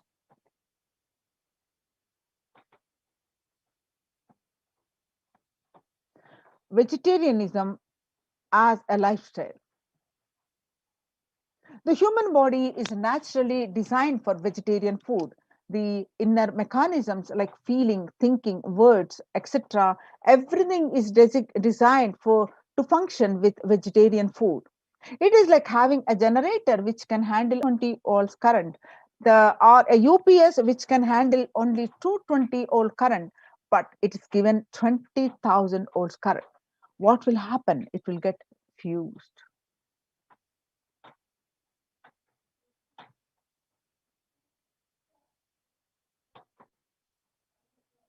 The food without anxiety,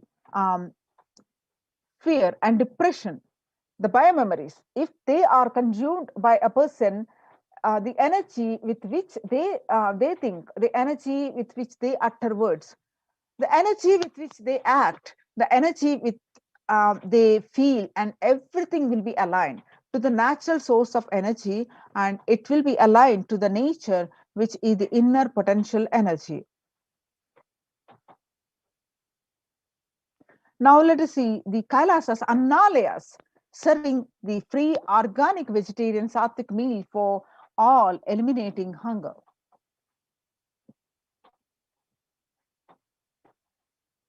The developmental, economic, social, and medical impacts of malnutrition and famine have a critical impact on the individual, familial, and community, national, and ultimately on the global level. With the ongoing COVID-19 pandemic triggering an alarming spike in food insecurity, the United Nations have given warnings of families of biblical proportions. Um, the United Nations have given warnings of the famines of biblical proportions. In 2020 alone, 690 million people were estimated to be pushed into food insecurity. Access and availability to organic food has become of utmost importance. Through Kailasa's Department of Agriculture, the Supreme Pontiff of Hinduism, Jagadguru Mahasannidhanam, His Divine Holiness Bhagwan Nithyananda Paramashivam, has committed to the distribution of free organic food to everyone, not just since the beginning of his public life, but from his very upbringing self. Kailasa's Annalayas, the food bank, is established all across the globe, distributes and serves the free vegetarian organic food for people of all caste, creed, religion, race, gender, and social standing.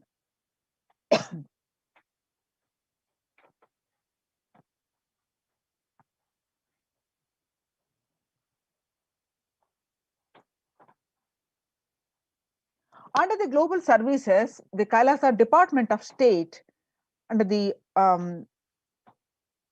symbol Red Om, providing relief work for natural man-made calamities, working to eliminate world hunger.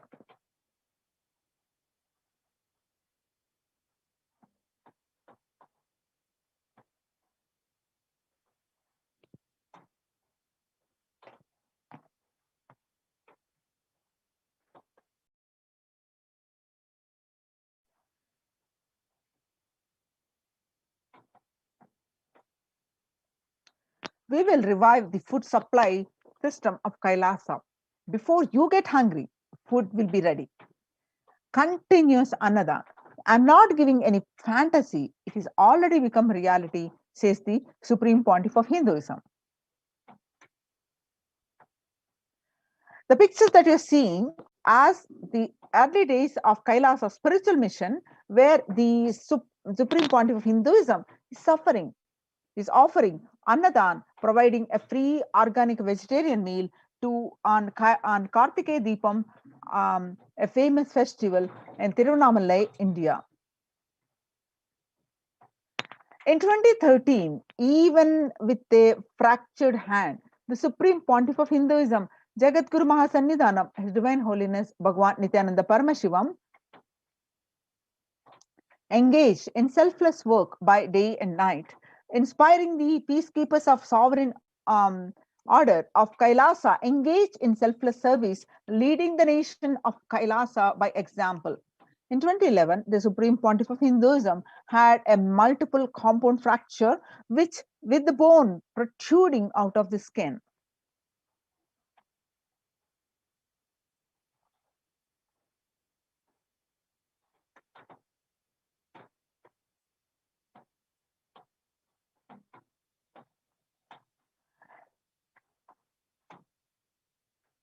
In 2011, the Supreme Pontiff of Hinduism had a multiple compound fracture with the bone protruding out of the skin. In 2013, 2 steel implants that were fastened in 2011 were removed as the bones had healed completely.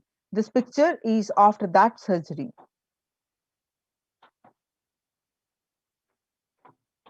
Now, we are seeing the glimpses of where the Supreme Pontiff of Hinduism himself serving the Thane Flood Relief Fund at Pondicherry. The picture is clicked on 3rd January 2012.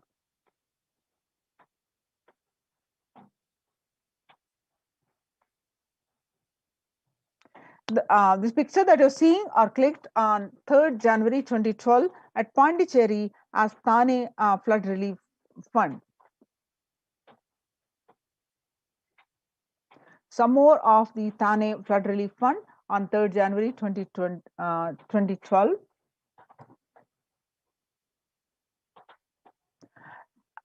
The picture that you're seeing is the inauguration of the Nithyananda Annalayas in Tiruvannamalai on 9th September 2011.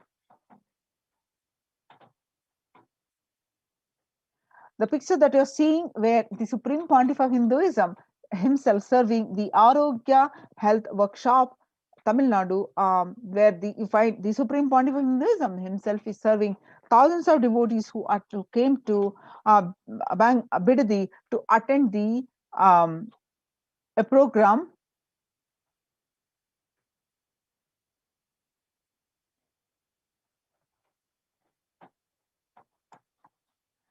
The Nithyananda's Purana meditation workshop, the picture that you're seeing where the Supreme Pontiff of Hinduism himself serving the free meals to thousands of devotees, and this picture clicked on 12th December 2007.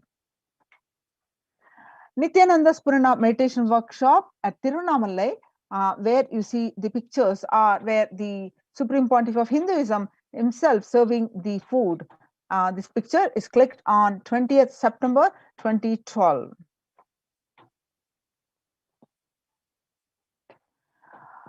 On the Kartikeya Deepam celebrations at Tiruvannamalai, where the lakhs of people were served the free food. The pictures that you're seeing are from that festival and clicked on 27 November 2012. On 10th May 2017, Inner Awakening Tiruvannamalai, India, the Kalpataru meditation workshop, the food preparation, the service of the free food to one and all who attended this free meditation workshop. On 5th May 2016, Bhandara feast served for respected spiritual leaders and the Hindu monks. On 28th April 2016, the picture that you're seeing, the Kalpataru meditation workshop, where the thousands of people who attended the program are served free meals. This picture that you're seeing are from 11th March 2017, the Arunachala Sarvajna Peetam, Tiruvannamalai, India. The picture that you're seeing are from 18th August 2019, Tiruchungodu Sarvajna Peetam, India. The picture that you're seeing are the Western Hemisphere, where Annadan distributed during the Guru Purnima, the traditional celebration of Guru, the 6th July 2019. 8th December 2016, Sadashivoham meditation workshop in Adi Kailasa, Bidadi, Bangalore. Annadan service continues in the midst of COVID-19 crisis, 30th May 2020. Now let us listen.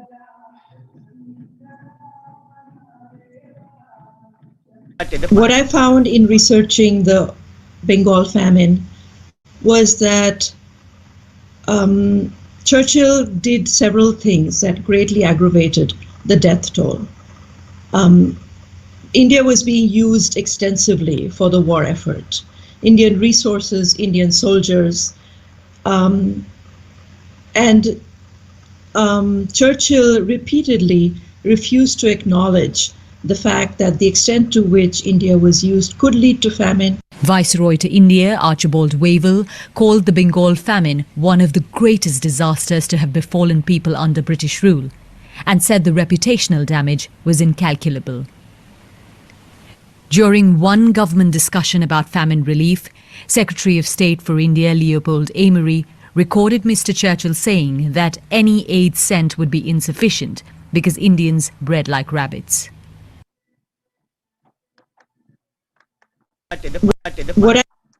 So, in 1943 to 1944, in the man-made famine of Bengal, as per existing records, 3+ million were murdered. The Prime Minister of the world's biggest empire, controlling the 1/3 of mankind, claimed they could not do anything about the people dying of hunger because Hindus bred like rabbits and the famine was their fault.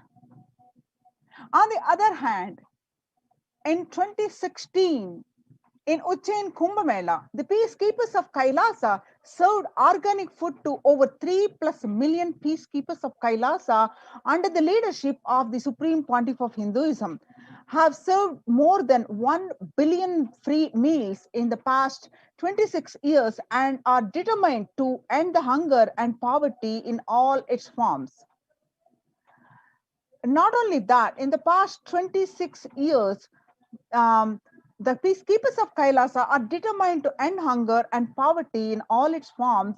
The Kailasa, with 200 peacekeepers at any given time, can deliver what even one of the biggest countries could not deliver. Kailasa is not driven by war, fear, or greed. It is an enlightenment-based nation driven by selfless service. In the Vedagamas, the source of Hindu scriptures declares Annam Bahukurvita, which means let us produce food in large quantities. The reference is from Taittiriya Upanishad, chapter 3, verse 9, which the Annam Bahukurvita means let us produce food in large quantities. Through the widespread distribution and the promotion of free, healthy, organic food, Kailasa's global peacekeepers, led by the Supreme Pontiff of Hinduism, serve such that we may achieve food security, improve nutrition, and promote sustainable agriculture globally. Annadan is the vision to end poverty and hunger in all its forms. Now, join now in this Kailasa's COVID care protection centers. Register now through the link below. The link is https://kailasa.org/Kailasa care. Make use of this opportunity and register this in this link, which is projected here, and save your life. Now we'll moving on to the next part of this segment and just after a short break.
What I mean by the word e-Kailasa, listen intensely. Enlightenment ecosystem, literally enlightenment itself, in your own home, wherever you are. If you cannot come to Kailasa, it's okay. Kailasa can come to you. Kailasa coming to you is e-Kailasa.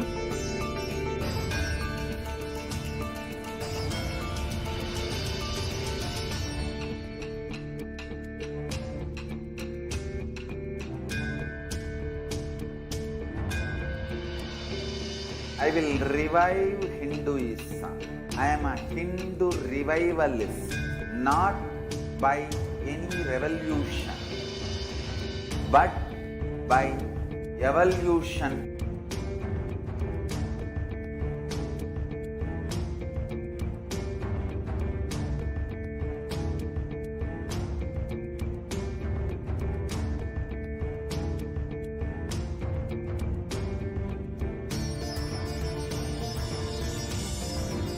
And setting model community.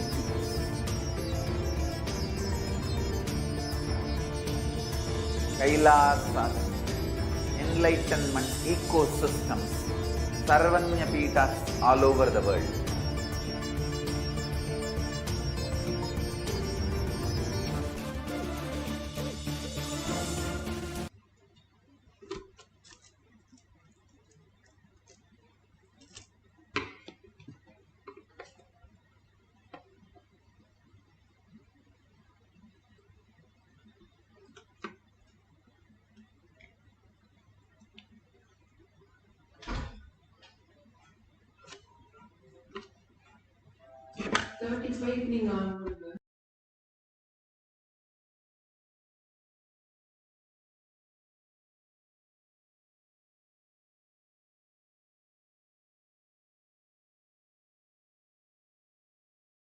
Jnanapadati Manual, under the guidance of Supreme Pontiff of Hinduism, Jagadguru Mahasanidhanam, His Divine Holiness, Bhagavan Nithyananda Paramashivam.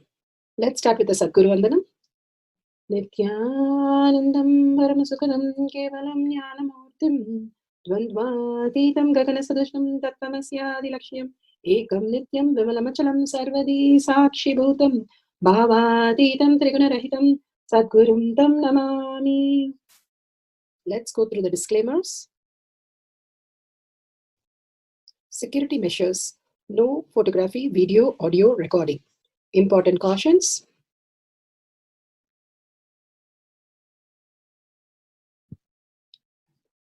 Please be aware of the important cautions.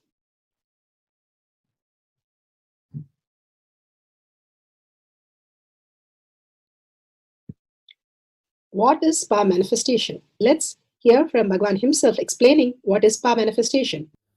All the 25 states of consciousness, when they happen in you, due to your chemicals and hormones ups and downs, your